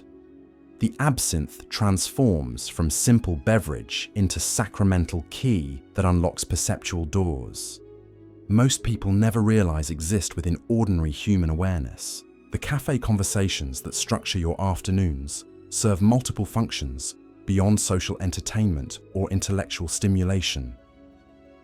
These gatherings create temporary laboratories where consciousness expansion techniques can be shared, refined, and tested among individuals committed to transcending conventional limitations. Marcel's artistic breakthroughs, Simone's literary innovations, and Jacques' theatrical experiments all emerge from the collective wisdom that develops when expanded awareness meets creative expression in supportive community settings. Your apartment has evolved into something resembling a research station, dedicated to mapping territories of consciousness that official science refuses to acknowledge. The books lining your walls contain knowledge gathered by generations of explorers who understood that human potential extends far beyond what conventional education reveals. The artworks decorating your space serve as visual reminders of possibilities that exist beyond ordinary perception. Even mundane objects like mirrors and candlesticks suggest tools for further investigation into reality's hidden dimensions. The clothing you select each morning functions as more than mere fashion statement or social rebellion. Every piece contributes to creating persona capable of navigating experiences that would overwhelm someone still attached to conventional identity. The shortened skirts declare independence from Victorian constraints. The bold cosmetics serve as war paint for battles fought in realms where appearance affects consciousness as much as consciousness shapes appearance. The carefully chosen accessories provide talismans that maintain connection to expanded awareness during necessary interactions with ordinary society. Your financial independence through family wealth creates opportunities for consciousness exploration that would be impossible for individuals trapped in conventional employment. The irony of using bourgeois resources to fund anti-bourgeois activities adds delicious complexity to your rebellion against inherited expectations. Every franc spent on quality absinthe or underground performances represents investment in developing capabilities that no amount of traditional education could provide. The correspondence you maintain with consciousness researchers throughout Europe reveals the international scope of what might be humanity's next evolutionary leap. Letters arrive from Berlin, describing experiments with synthetic compounds that enhance perception beyond anything natural substances can achieve. Reports from Vienna detail theatrical productions that blur boundaries between performance and genuine magical ritual. Updates from London reveal literary circles where writers explore narrative techniques that mirror the fragmented nature of expanded consciousness. Your social calendar reflects careful balance between activities that support continued growth and obligations that maintain necessary connections to conventional world morning cafe sessions with fellow explorers, provide intellectual stimulation and technique sharing. Afternoon visits to galleries and bookshops offer exposure to artistic innovations emerging from expanded consciousness. Evening adventures in underground venues create opportunities for intensive exploration that pushes beyond all previously established boundaries. The transformation occurring within your personal identity extends far beyond simple rejection of family expectations or social conventions. Each consciousness expansion session reveals additional layers of selfhood that exist beneath constructed personas and inherited beliefs. The dutiful daughter, the rebellious flapper, even the sophisticated bohemian, all represent temporary costumes worn by something far more fundamental that defies conventional categorization. Your relationship with absinthe has evolved from simple chemical enhancement to complex spiritual practice that requires careful attention to preparation, consumption, and integration. The quality of substances consumed affects not only immediate experiences, but long-term development of consciousness capabilities. Inferior preparations provide crude intoxication that obscures rather than reveals deeper realities. Premium distillations serve as precise instruments for accessing specific territories of expanded awareness with minimal risk of psychological damage. The artistic work you create during enhanced states captures aspects of expanded consciousness in forms that remain accessible after chemical effects subside. These paintings, writings, and other expressions serve as bridges between ordinary and extraordinary awareness, providing glimpses of possibilities that dedicated practice might make permanently available.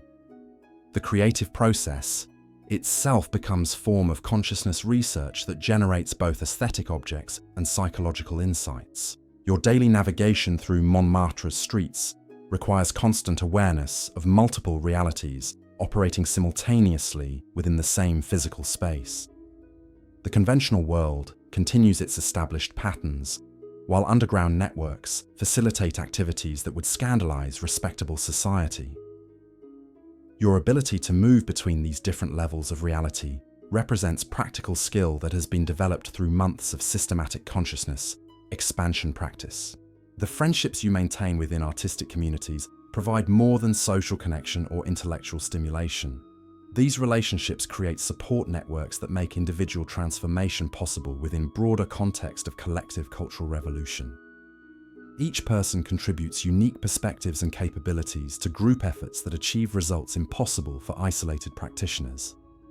The bonds formed through shared consciousness exploration transcend ordinary social categories based on background, nationality, or conventional interests. Your morning preparations now include meditation techniques that maintain access to expanded awareness throughout daily activities. These practices ensure that insights gained during intensive sessions remain available for practical application in mundane contexts. The integration of enhanced consciousness into routine existence represents a crucial aspect of development that distinguishes genuine transformation from temporary escape through chemical means. The books you study provide maps for territories that direct experience must ultimately navigate. Theoretical knowledge serves as preparation for practical exploration, rather than substitute for actual consciousness expansion. The combination of intellectual understanding and experiential verification creates comprehensive development that transforms both thinking processes and perceptual capabilities. Each text reveals additional possibilities while warning about dangers that await unprepared travelers in realms where ordinary rules no longer apply. Your evening rituals require increasingly sophisticated preparation as your consciousness expansion practice deepens and matures. The substances consumed, environments selected, and companions chosen all contribute to creating optimal conditions for meaningful exploration, while minimizing risks that could terminate experimental existence prematurely. Every decision reflects accumulated wisdom about navigating territories that conventional psychology refuses to acknowledge as accessible to human awareness. The underground venues that cater to consciousness expansion communities provide essential services that legitimate establishments cannot offer. These spaces create atmospheres where enhanced awareness feels natural rather than aberrant, where conversations can explore topics that mainstream society considers forbidden or impossible. The performers who work these venues understand their role as guides rather than mere entertainers, facilitating experiences that could permanently alter audience members' understanding of human potential. Your participation in collective consciousness expansion rituals reveals capabilities that individual practice alone could never develop. Group sessions create temporary communities where boundaries between separate identities become permeable, allowing information and energy to flow freely between participants. These shared experiences demonstrate that consciousness represents collective rather than purely individual phenomenon, suggesting possibilities for human cooperation that transcend anything conventional social organization has achieved. The dreams that follow intensive consciousness expansion sessions often continue exploration in realms where physical limitations don't constrain experience. Proper preparation ensures that sleep becomes extension of evening's research rather than retreat from expanded awareness back into ordinary unconsciousness.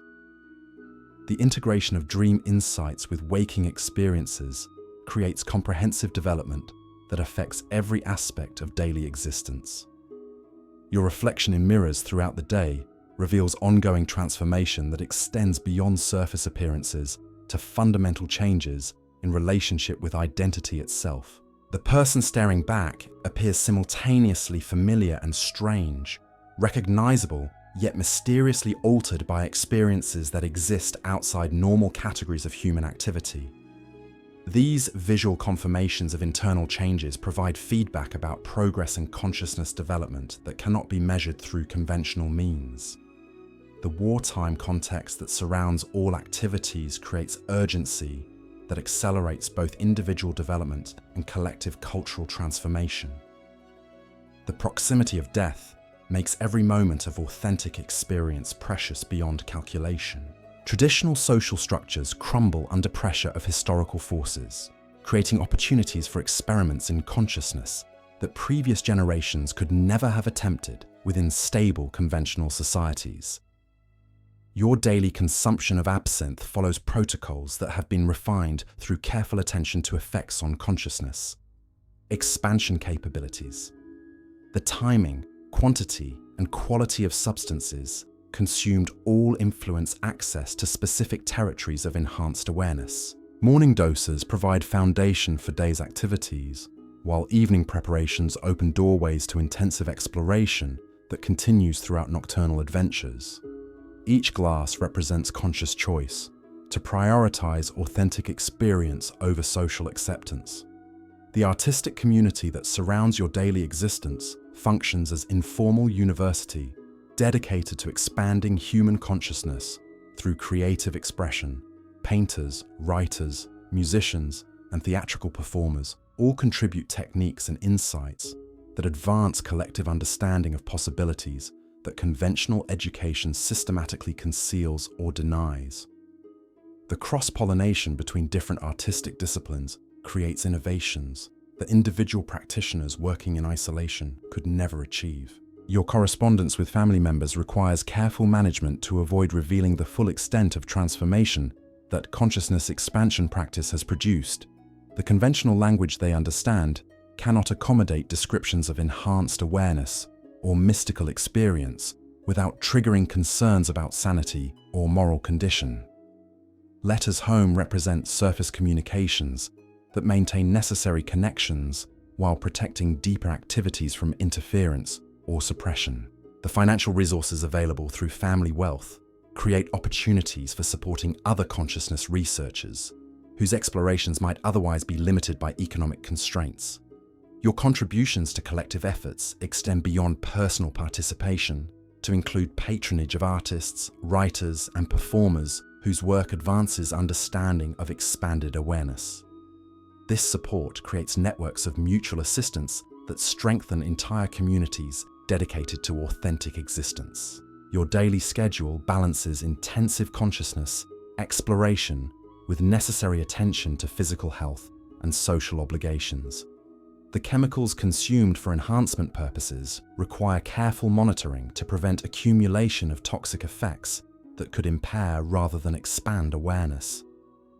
Social interactions with conventional acquaintances must be managed to avoid triggering investigations or interventions that could disrupt ongoing research activities. The transformation that continues occurring within your personal identity affects every aspect of daily existence, from clothing selection to conversation topics to choice of evening entertainment. Each decision reflects commitment to authentic experience rather than social approval, growth rather than security, truth rather than comfort. The accumulated effects of thousands of small choices create fundamental shift in relationship with existence itself that extends far beyond original rebellion against family expectations. Your evening preparations increasingly resemble rituals performed by practitioners of ancient mystery traditions that understood consciousness expansion as an essential aspect of human development. The attention paid to environmental factors, chemical preparations, and psychological readiness demonstrates sophisticated understanding of conditions necessary for safe and productive exploration of territories that remain unmapped by contemporary science. The underground networks that facilitate consciousness expansion activities operate according to principles of trust and mutual protection that create genuine communities among individuals who have abandoned conventional social structures. These relationships provide security and support that make continued experimentation possible, despite constant pressure from authorities who view enhanced awareness as threat to established order.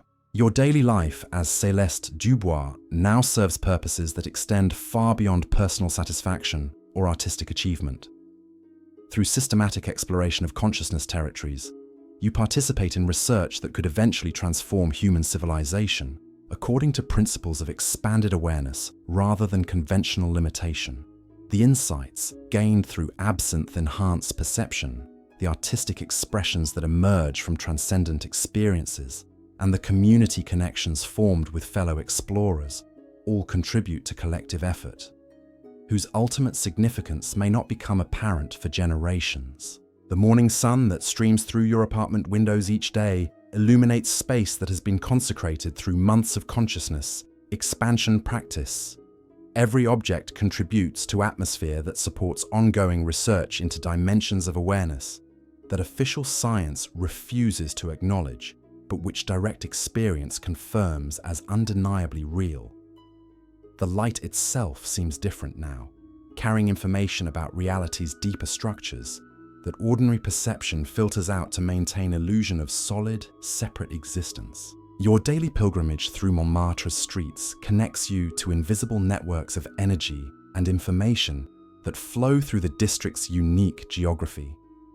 The cobblestones beneath your feet seem to pulse with accumulated memories of everyone who has ever walked these paths in search of authentic experience.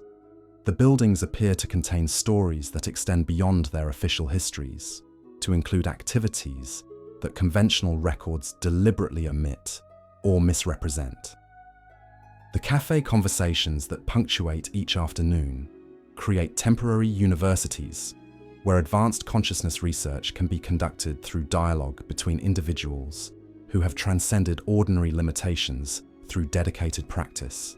These discussions generate insights that individual contemplation could never produce, while creating bonds between participants that extend far beyond casual social acquaintance. The collective wisdom that emerges from these gatherings influences decisions about technique, substances, venues, and safety procedures that affect entire communities of practitioners. Your artistic activities now serve functions that extend beyond creative expression to include documentation of territories that exist beyond ordinary perception. The paintings, writings, and other works produced during enhanced states provide maps for future explorers, while creating aesthetic objects that can trigger recognition of expanded possibilities in individuals who have never consciously experienced enhanced awareness. This dual function makes artistic creation an essential aspect of consciousness research rather than mere personal hobby or social activity. The chemicals that facilitate consciousness expansion require increasingly sophisticated understanding as your practice deepens and matures. Different substances provide access to distinct territories of enhanced awareness, each with characteristic features and particular benefits for specific types of exploration. The absinthe that remains your primary sacrament opens doorways to realms where individual identity becomes fluid, while maintaining enough cognitive coherence to remember and integrate experiences after effects subside. Your daily existence demonstrates that authentic life requires constant willingness to transcend previous limitations through systematic exploration of possibilities that conventional wisdom insists are impossible or dangerous. Each morning brings opportunities to expand understanding of consciousness, reality, and human potential through careful application of techniques that have been developed through collective experimentation by European artistic communities. The transformation continues accelerating as accumulated experiences create foundation for increasingly ambitious explorations of territories that remain unmapped by official science, but which direct encounter reveals as infinitely rewarding for those brave enough to investigate them systematically. The evening approaches with promises that daylight could never fulfill, beckoning toward adventures that will continue your ongoing transformation from conventional social role toward authentic individual existence. The Green Fairy awaits in underground venues where enhanced consciousness feels natural rather than aberrant, where conversations explore topics that mainstream society refuses to acknowledge, where performances blur boundaries between entertainment and genuine magical practice. Tonight will bring new opportunities to transcend ordinary limitations through chemical enhancement, artistic stimulation, and community support that creates optimal conditions for consciousness expansion.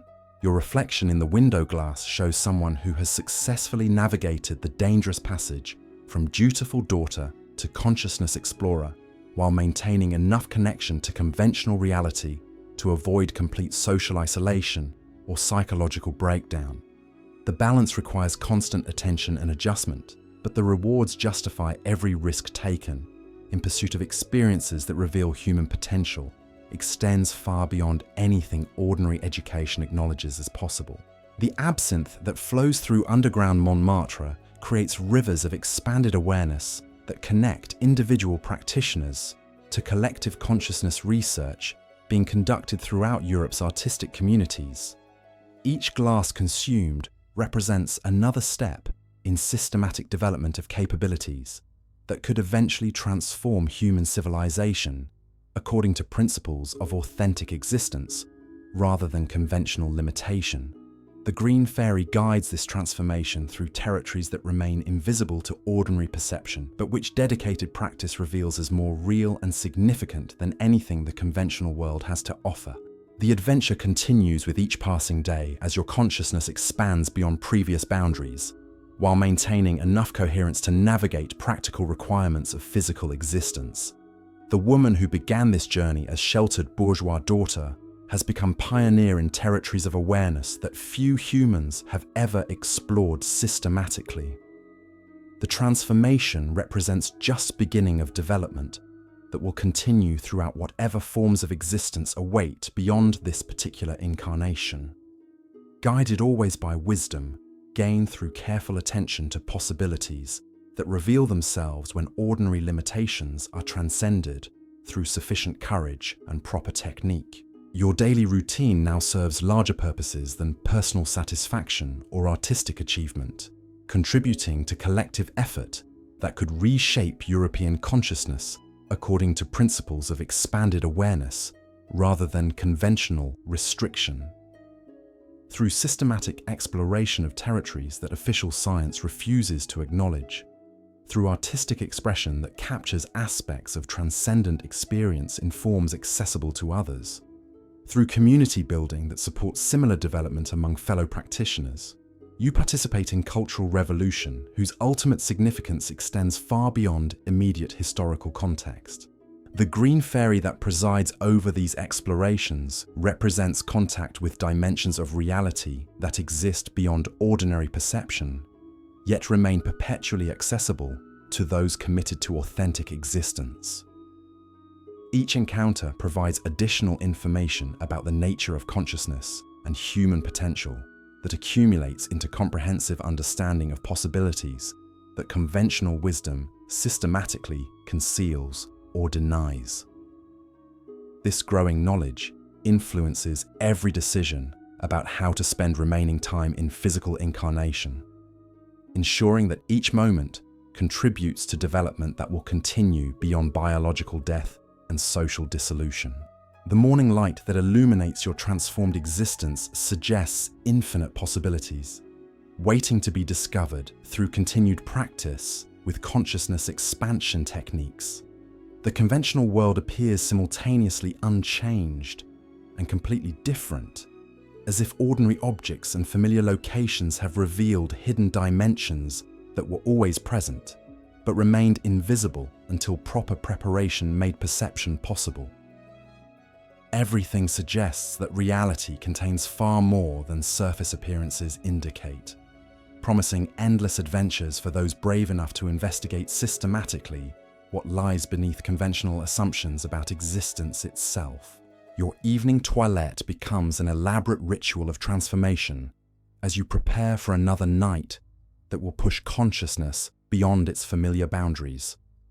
The silk chemise slides against skin that tingles with residual absinthe effects, each fiber seeming to carry electrical current that heightens awareness of your physical form. You select undergarments not merely for comfort, but for their ability to enhance the freedom of movement that spontaneous dancing might require in venues where bodies express what words cannot capture.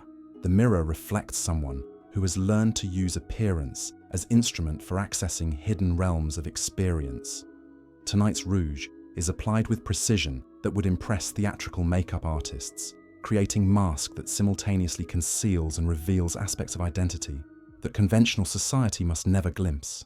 The kohl around your eyes serves practical purposes beyond aesthetic enhancement, marking you as member of community that understands darkness, contains illumination unavailable in harsh daylight. Your selection of jewelry requires careful consideration of each piece's symbolic significance and practical utility. The silver pendant depicting phases of the moon announces allegiance to forces that operate according to cycles older than human civilization. The rings that adorn your fingers contain engravings that serve as talismans for protection during journeys into territories where ordinary rules of cause and effect become unreliable suggestions rather than absolute laws. The dress you choose flows like liquid mercury, its deep emerald color echoing the sacred substance that facilitates your consciousness explorations. The fabric responds to movement with qualities that seem almost alive, creating visual effects that enhance whatever performances might emerge spontaneously during evening gatherings. The cut emphasizes aspects of feminine form that challenge Victorian assumptions about proper bodily display, while maintaining enough elegance to navigate upscale venues without triggering immediate scandal. Footwear selection balances practical requirements for navigating cobblestone streets with aesthetic considerations that complete your transformation into someone capable of existing simultaneously in multiple realities. The leather boots lace high enough to provide ankle support during extended walking, while their pointed toes and modest heels create silhouette that suggests both strength and sensuality. The soles have been treated with substances that enhance connection to earth energies that flow through Montmartre's unique geography. Your evening bag contains carefully curated selection of items that serve both mundane and mystical functions. The silver compact mirror reflects not only physical appearance, but emotional states that become visible during enhanced consciousness.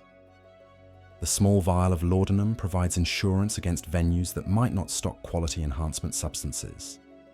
The silk scarf can serve decorative, practical, or ceremonial purposes, depending on circumstances that unfold throughout nocturnal adventures. Descending the narrow staircase that connects your sanctuary to street level requires careful attention to balance, as residual chemical effects make ordinary movement feel like floating through space that has become fluid rather than solid. Each step carries you further from safety of private contemplation toward unpredictable encounters with fellow travelers who have chosen similar paths through territories that conventional maps never chart. The evening air carries scents that announce the beginning of Montmartre's real activities. As legitimate businesses close their doors and establishments catering to nocturnal appetites begin their authentic operations, cooking odors from immigrant communities blend with exotic incense from shops that serve practitioners of traditions European Christianity refuses to acknowledge. The metallic tang of industrial progress mingles with organic fragrances from gardens where plants cultivated for consciousness enhancement grow alongside conventional flowers. Your route through winding streets follows pathways that have been worn smooth by generations of seekers pursuing experiences that respectable society considers impossible or forbidden. The cobblestones seem to pulse with accumulated energy from everyone who has ever walked these paths in search of authentic existence beyond conventional limitations. Building walls appear to contain stories that extend far beyond their official histories, to include activities that government records deliberately omit or misrepresent. Street vendors offer items that range from apparently innocent souvenirs to substances whose effects remain mysterious until personally tested under proper guidance. The merchants recognize regular customers through subtle signs that indicate membership in communities dedicated to consciousness expansion through chemical and spiritual means. These commercial relationships operate according to principles of trust and discretion that create informal networks supporting activities that exist in legal grey areas. The intersection where you meet your companions for evening adventures serves as informal headquarters for planning expeditions into territories that require collective courage to navigate safely. Marcel arrives carrying portfolio that contains sketches produced during previous enhancement sessions, visual documentation of perceptual phenomena that ordinary sight cannot detect. His clothing bears fresh paint stains that serve as evidence of creative work produced under influence of substances that expand artistic capabilities beyond conventional limitations. Simone appears with manuscript pages covered in handwriting that flows like automatic dictation from sources beyond conscious control. Her latest writing explores themes of feminine sexuality and spiritual transcendence that mainstream publishers would refuse to consider for reasons of taste, morality, and legal liability. The words emerge from consciousness territories that become accessible only through systematic practice, with enhancement techniques that dissolve artificial barriers between different levels of awareness. Jacques brings theatrical props that will enhance whatever spontaneous performances emerge during evening gatherings, where entertainment blends seamlessly with ritual practices that invoke forces older than recorded history. His understanding of dramatic technique extends beyond conventional stagecraft to include knowledge of how conscious attention and chemical enhancement can transform ordinary activities into ceremonies that produce genuine magical effects rather than mere illusion. The decision about evening destination emerges through democratic process, filtered by artistic sensibility and chemical influence that makes collective wisdom more accessible than individual planning could achieve. Each venue offers different opportunities for consciousness exploration, artistic revelation, and community bonding that advances both personal development and broader cultural transformation. The choice requires balancing desire for intensive experience against practical considerations of safety and integration. Your group begins walking towards selected destination through streets that take on different characteristics, as conventional activities yield to enterprises that cater to nocturnal populations seeking experiences unavailable during daylight hours. The transformation occurs gradually, almost imperceptibly, as legitimate businesses close and establishments serving alternative communities begin their real operations. The shift creates opportunities for encounters that would be impossible within respectable social contexts. Musicians positioned at strategic corners provide soundtrack for procession through districts' hidden geography. Their melodies blending traditional French folk songs with exotic rhythms, imported from colonial territories, and experimental compositions that challenge fundamental assumptions about harmony and structure. The sounds create atmospheric conditions that enhance chemical effects while preparing consciousness for experiences that will unfold throughout evening adventures. Other groups of pilgrims pass heading toward their chosen destinations, each collective united by shared commitment to transcending ordinary limitations through whatever means their particular interests and capabilities suggest. As most promising, some appear to be tourists, seeking sanitized glimpses of bohemian culture without genuine commitment to transformation. Others display signs of serious dedication to consciousness expansion practices that require abandoning conventional security in favor of authentic experience. The conversations that flow between companions as you walk explore topics that would scandalize dinner party guests in respectable districts, while revealing sophisticated understanding of philosophical and practical issues related to consciousness expansion. Marcel describes techniques for capturing enhanced perceptions in visual form that remains accessible after chemical effects subside. His methods combine traditional artistic training with innovations that emerge only during altered states of awareness. Simone shares insights about writing processes that channel information from consciousness territories normally inaccessible to rational thought.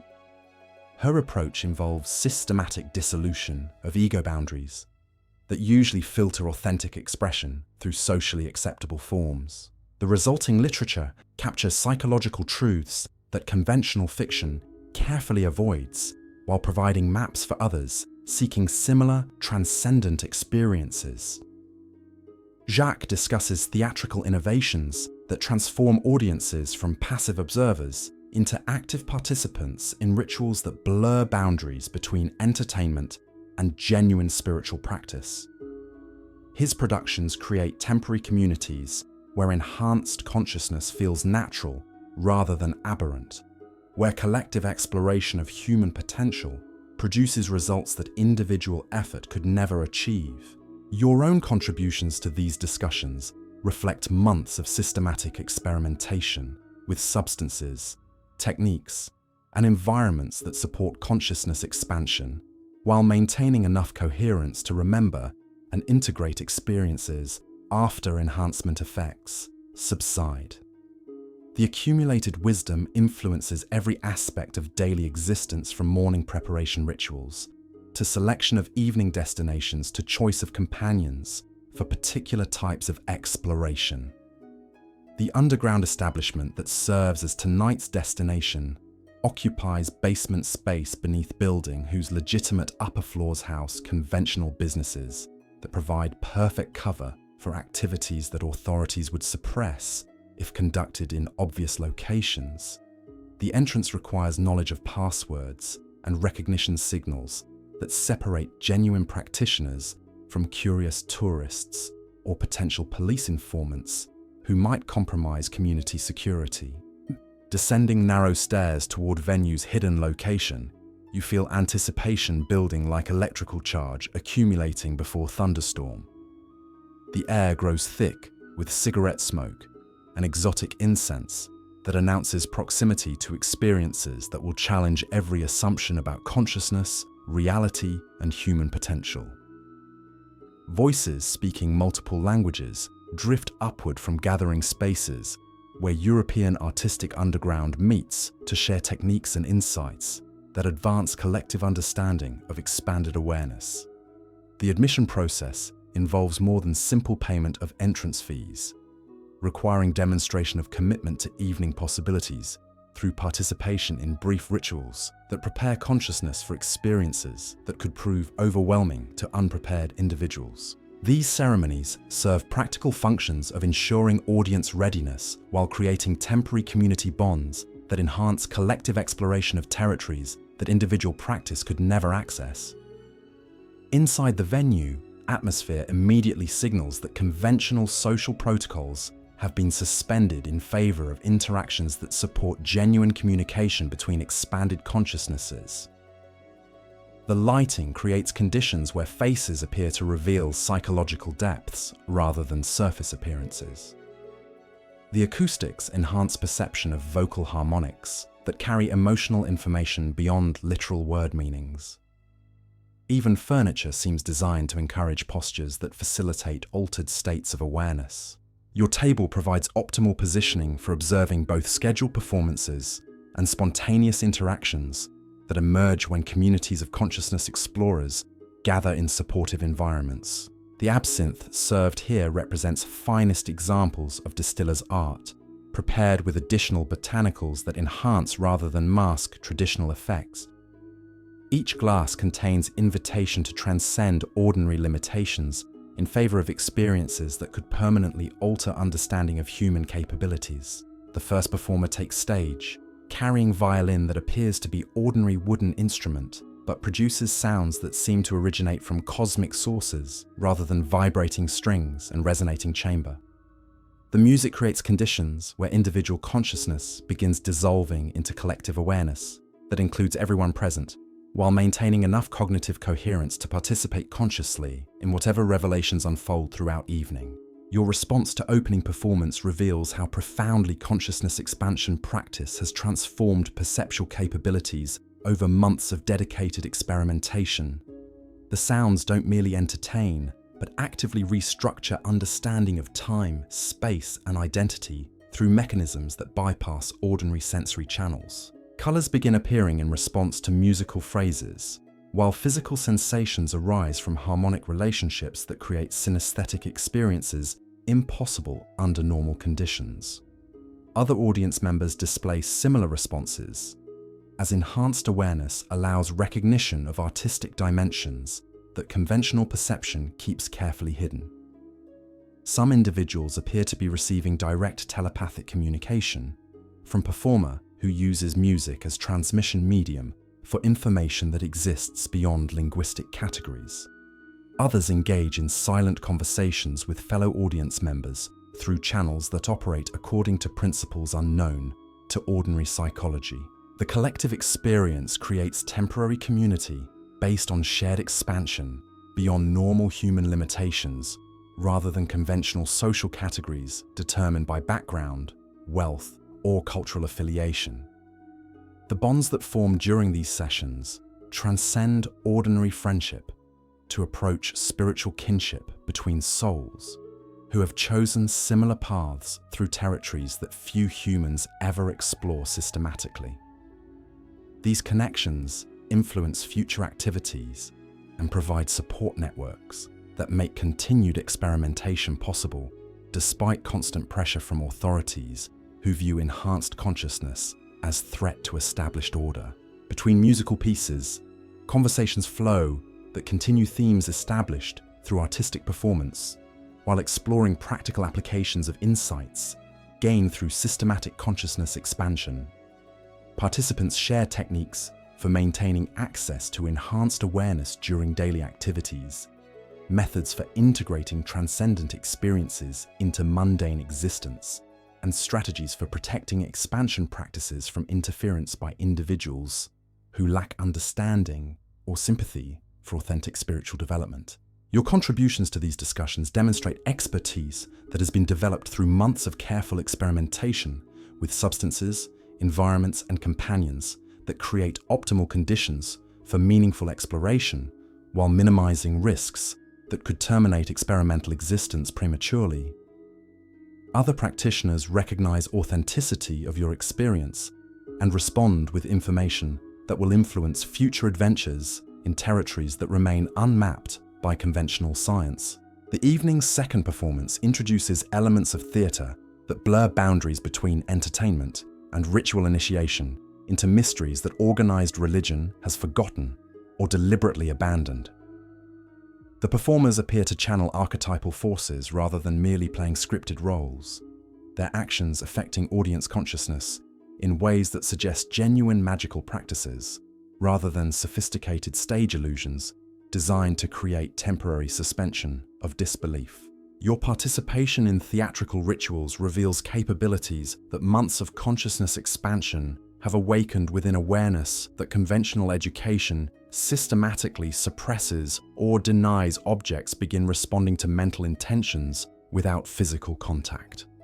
Information flows between participants through channels that operate independently of ordinary sensory mechanisms. Your voice produces sounds that affect emotional states of everyone within hearing range through harmonics that carry psychological rather than merely acoustic effects. The boundary between performers and audience dissolves completely as evening progresses, creating collective ceremony that involves everyone present in exploration of consciousness territories that individual practice could never access safely or completely.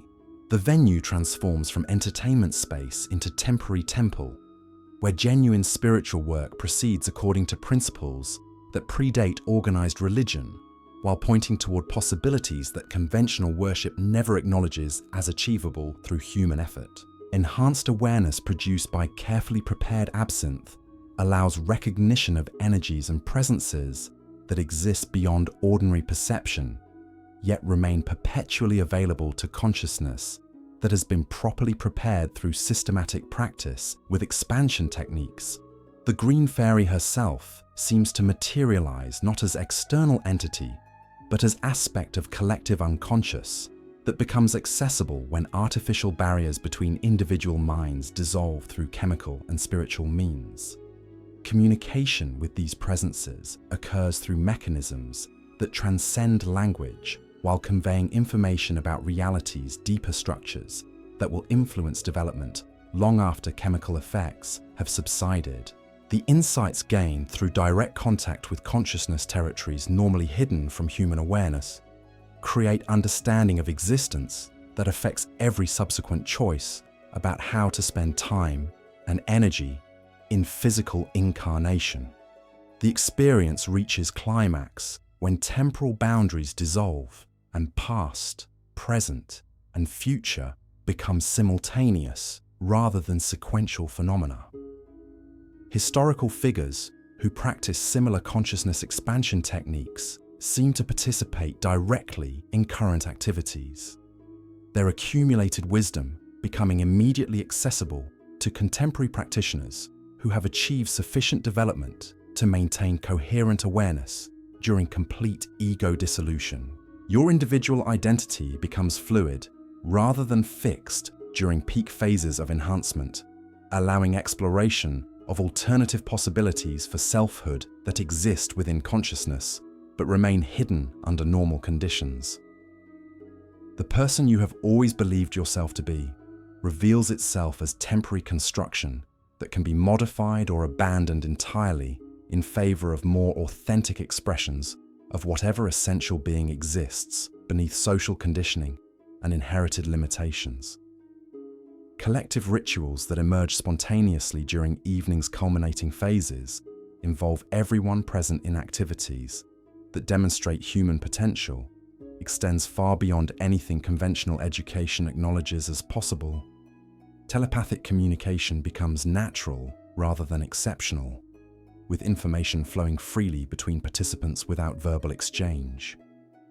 Physical objects respond to group intentions through mechanisms that suggest matter itself possesses consciousness that can be influenced through proper understanding and technique. The venue's atmosphere becomes increasingly charged with energies that conventional science refuses to acknowledge, but which direct experience confirms as undeniably real and accessible through systematic practice with expansion techniques.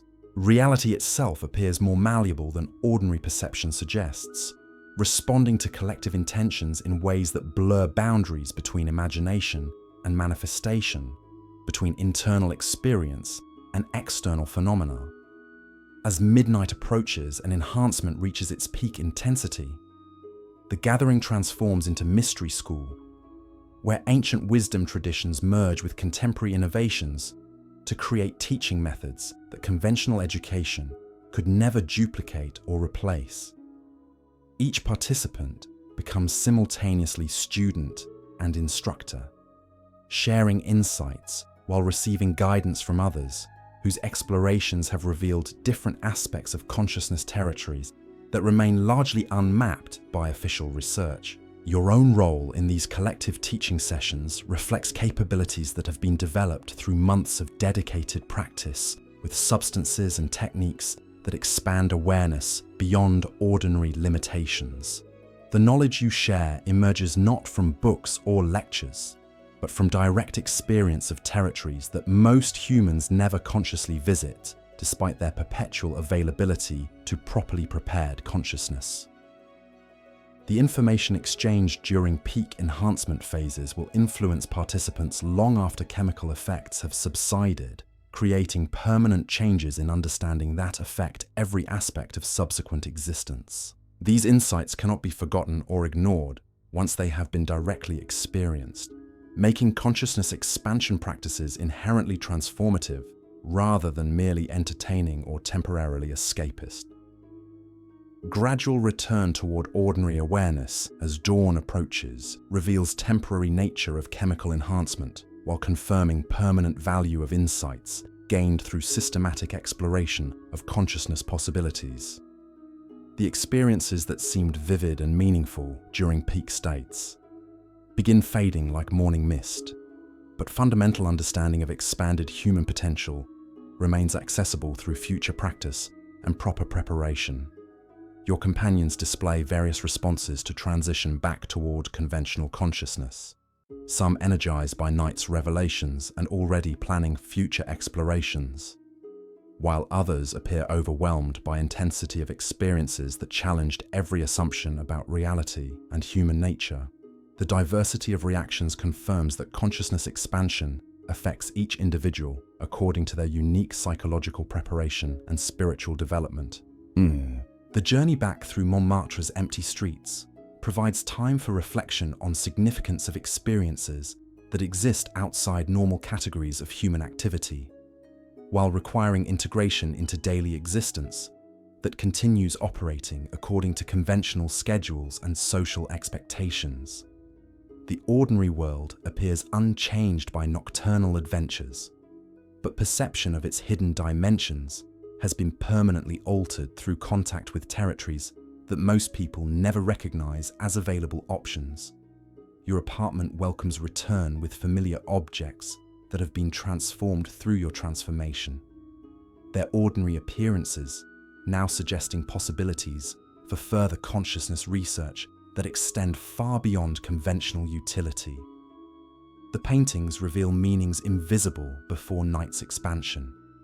Books promise wisdom that previous readings had missed completely, and even mundane items like mirrors and candlesticks appear as potential tools for continued exploration of awareness territories that remain largely unmapped by contemporary psychology. Preparing for sleep after intensive consciousness expansion requires creating conditions that support integration of insights rather than simple forgetfulness through unconscious rest. The dreams that follow enhancement sessions often continue exploration in realms where physical limitations don't constrain experience, making proper preparation essential for maximizing educational value of entire nocturnal adventure, rather than merely its chemically enhanced phases. The reflection in your bedroom mirror shows someone who has crossed another threshold in ongoing transformation from conventional social role toward authentic individual existence that transcends inherited limitations and cultural conditioning. Physical appearance remains essentially unchanged, but relationship with identity itself has shifted fundamentally through direct experience of consciousness possibilities that conventional wisdom insists are impossible or dangerous to explore. Your morning awakening brings return to practical responsibilities and social obligations that continue requiring attention, despite profound alterations in understanding that have occurred through systematic consciousness expansion practice. The person who emerges from transformative dreams retains access to insights and capabilities developed during enhanced states, creating gradual accumulation of expanded awareness that eventually influences every aspect of daily existence. The absinthe ritual that begins each new day takes on deeper significance after every intensive exploration session, serving not merely as chemical enhancement, but as communion with forces that exist beyond ordinary perception, yet remain perpetually accessible to those committed to authentic existence rather than conventional security and social approval.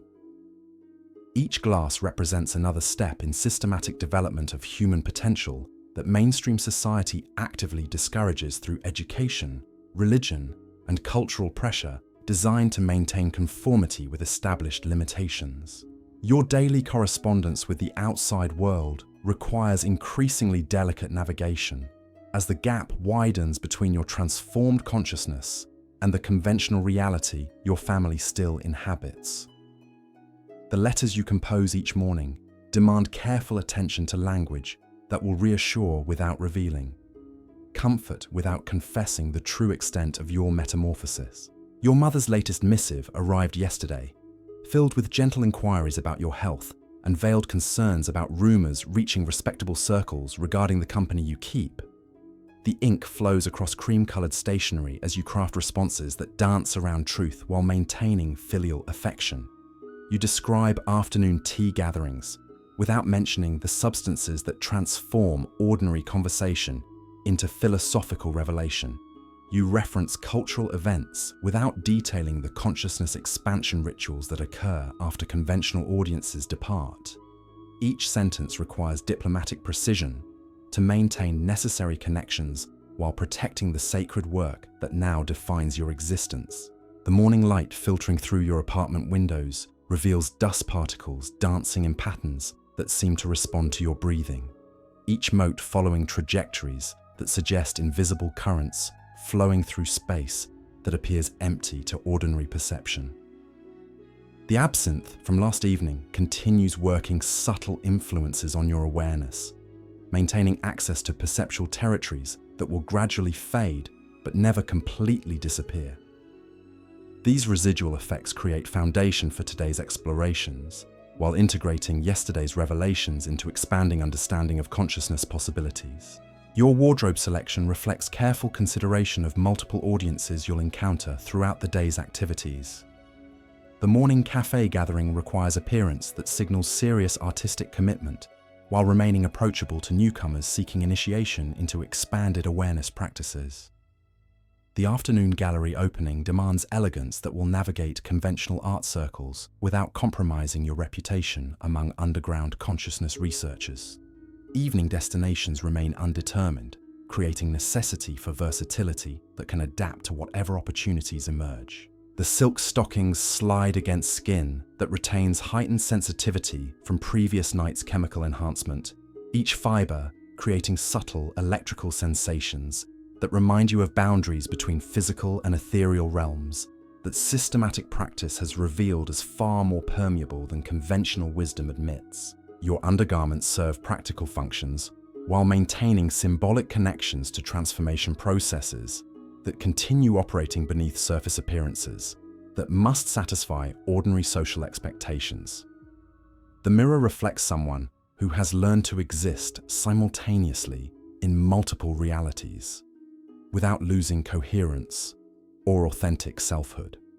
The cosmetics you apply serve decorative purposes while functioning as ritual preparations that facilitate transition between different levels of consciousness throughout days' varying requirements.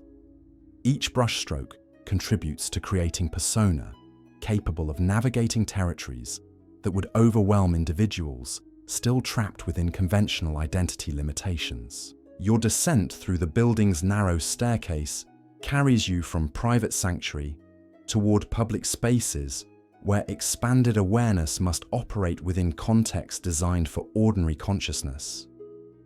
The transition requires constant adjustment of perceptual focus to maintain access to enhanced understanding, while avoiding behaviors that might attract unwanted attention from authorities who view consciousness expansion as threat to established order. The morning air carries information that extends far beyond simple weather conditions, conveying emotional atmospheres and energetic currents that flow through Montmartre's unique geography. Your enhanced sensitivity detects subtle changes in collective mood that influence community activities throughout the district. Today's atmosphere suggests opportunities for breakthrough experiences that could advance both individual development and broader cultural transformation occurring within European artistic underground. The cafe that serves as your morning headquarters operates according to schedules that accommodate nocturnal populations, whose most productive hours occur when respectable society sleeps. The proprietor recognizes regular customers through subtle signs that indicate membership in communities dedicated to authentic existence rather than conventional success. These commercial relationships create informal support networks that make continued experimentation possible, despite constant pressure from mainstream culture. Your usual table provides strategic positioning for observing intersection of multiple realities that coexist within single physical space. Conventional businessmen hurry past windows, heading toward offices where they'll spend entire days managing affairs they consider important, but which expanded awareness reveals as elaborate games designed to avoid confronting fundamental questions about existence and human potential. Their urgency creates comic contrast with leisurely pace adopted by individuals who have discovered priorities that transcend commercial achievement. The absinthe arrives with ceremonial attention that acknowledges its significance beyond simple beverage service. The ritual preparation creates meditation opportunity that connects morning activities with broader practices of consciousness expansion developed through months of systematic experimentation. Each step in the process serves both practical and symbolic functions, transforming ordinary consumption into sacramental act that opens doorways to enhanced perception. Marcel's arrival brings energy of someone who has spent entire night wrestling with artistic challenges that conventional techniques cannot address adequately. His latest painting attempts to capture psychological states that exist beyond ordinary emotional categories, using colors and forms that emerge only during chemically enhanced awareness. The work represents ongoing dialogue between expanded consciousness and physical materials that resist easy manipulation according to visionary intentions. His conversation flows with intensity of someone still partially immersed in creative trance that blurs boundaries between imagination and perception, between internal experience and external manifestation.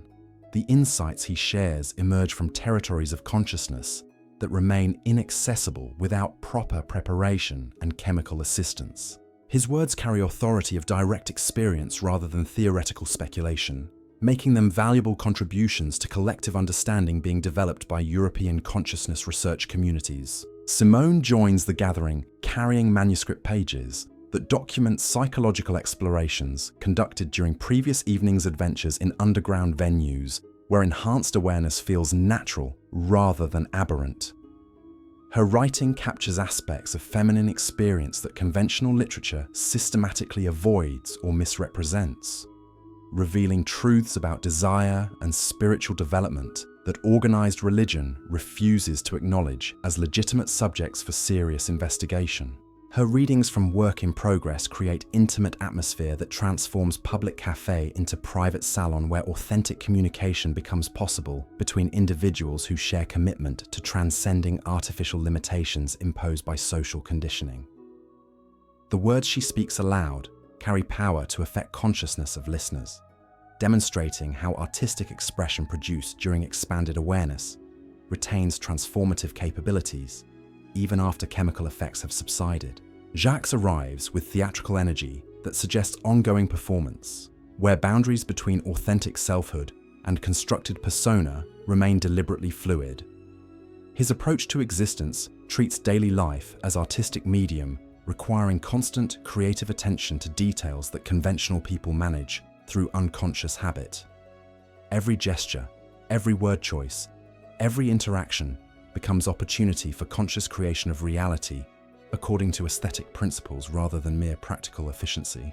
The conversation that emerges from your gathering explores territories that academic institutions refuse to acknowledge as legitimate subjects for scholarly investigation. The topics range from practical techniques for consciousness expansion to theoretical frameworks for understanding relationship between individual awareness and universal consciousness. Each participant contributes perspectives gained through direct experimentation rather than abstract speculation, creating dialogue that advances collective wisdom about human potential. Your morning companions represent different aspects of cultural revolution occurring within European artistic communities, where traditional boundaries between disciplines dissolve in favor of integrated approaches to consciousness development. The painter, writer, and performer share techniques and insights that cross conventional categories while maintaining respect for specialized knowledge that emerges from dedicated practice within particular fields of creative expression. The discussions naturally evolve toward planning afternoon and evening activities that will continue individual development while contributing to broader transformation of consciousness, occurring throughout continents' underground networks. Each suggestion is evaluated according to potential for meaningful experience rather than simple entertainment, with careful attention to safety considerations that become increasingly important as experiments push toward unexplored territories. Your role in these planning sessions reflects accumulated wisdom about venues, substances, and companions that create optimal conditions for consciousness expansion, while minimizing risks that could terminate experimental existence prematurely. The knowledge you share emerges from months of systematic practice, with enhancement techniques that have revealed both possibilities and dangers associated with systematic transcendence of ordinary limitations. The morning concludes with ritual consumption of final absinthe preparation that will maintain enhanced awareness throughout afternoon activities while creating foundation for evening's more intensive explorations. The chemical effects integrate with insights gained through social interaction to produce understanding that affects every subsequent choice about how to spend time and energy in pursuit of authentic existence rather than conventional achievement. Your departure from Café Sanctuary carries you into broader Montmartre community, where expanded consciousness must navigate contexts designed for ordinary awareness while maintaining access to perceptual territories that reveal hidden dimensions of apparent mundane activities. The transition requires constant adjustment of focus and behavior to avoid attracting unwanted attention while remaining true to authentic selfhood that has been developed through systematic practice with consciousness expansion techniques. The afternoon gallery opening that serves as your next destination represents intersection between legitimate art world and underground consciousness research communities. The event will attract mixture of conventional collectors seeking investment opportunities and serious practitioners interested in artistic expressions that emerge from expanded awareness. Your presence serves multiple functions, maintaining necessary social connections while gathering intelligence about cultural developments that could influence future exploration activities. The journey through district streets provides opportunities for continued observation of multiple realities operating simultaneously within same physical space. Conventional tourists seek sanitized glimpses of bohemian culture, while serious practitioners pursue authentic transformation that requires abandoning security in favor of meaningful risk. The contrast reveals fundamental divisions between individuals committed to growth and those satisfied with entertainment that confirms existing limitations rather than challenging them toward transcendence. Endance. As the sun sets over Montmartre's winding cobblestone streets, you realize that Céleste Dubois was never just a character in history's grand narrative. She was a pioneer who dared to dissolve the boundaries between reality and possibility, using absinthe as her key to unlock territories of consciousness that most people never knew existed. Through her journey from dutiful daughter to consciousness explorer, we glimpse what happens when someone chooses authentic experience over social approval, truth over comfort, and transformation over security. The Green Fairy didn't destroy her. It revealed who she was always meant to become.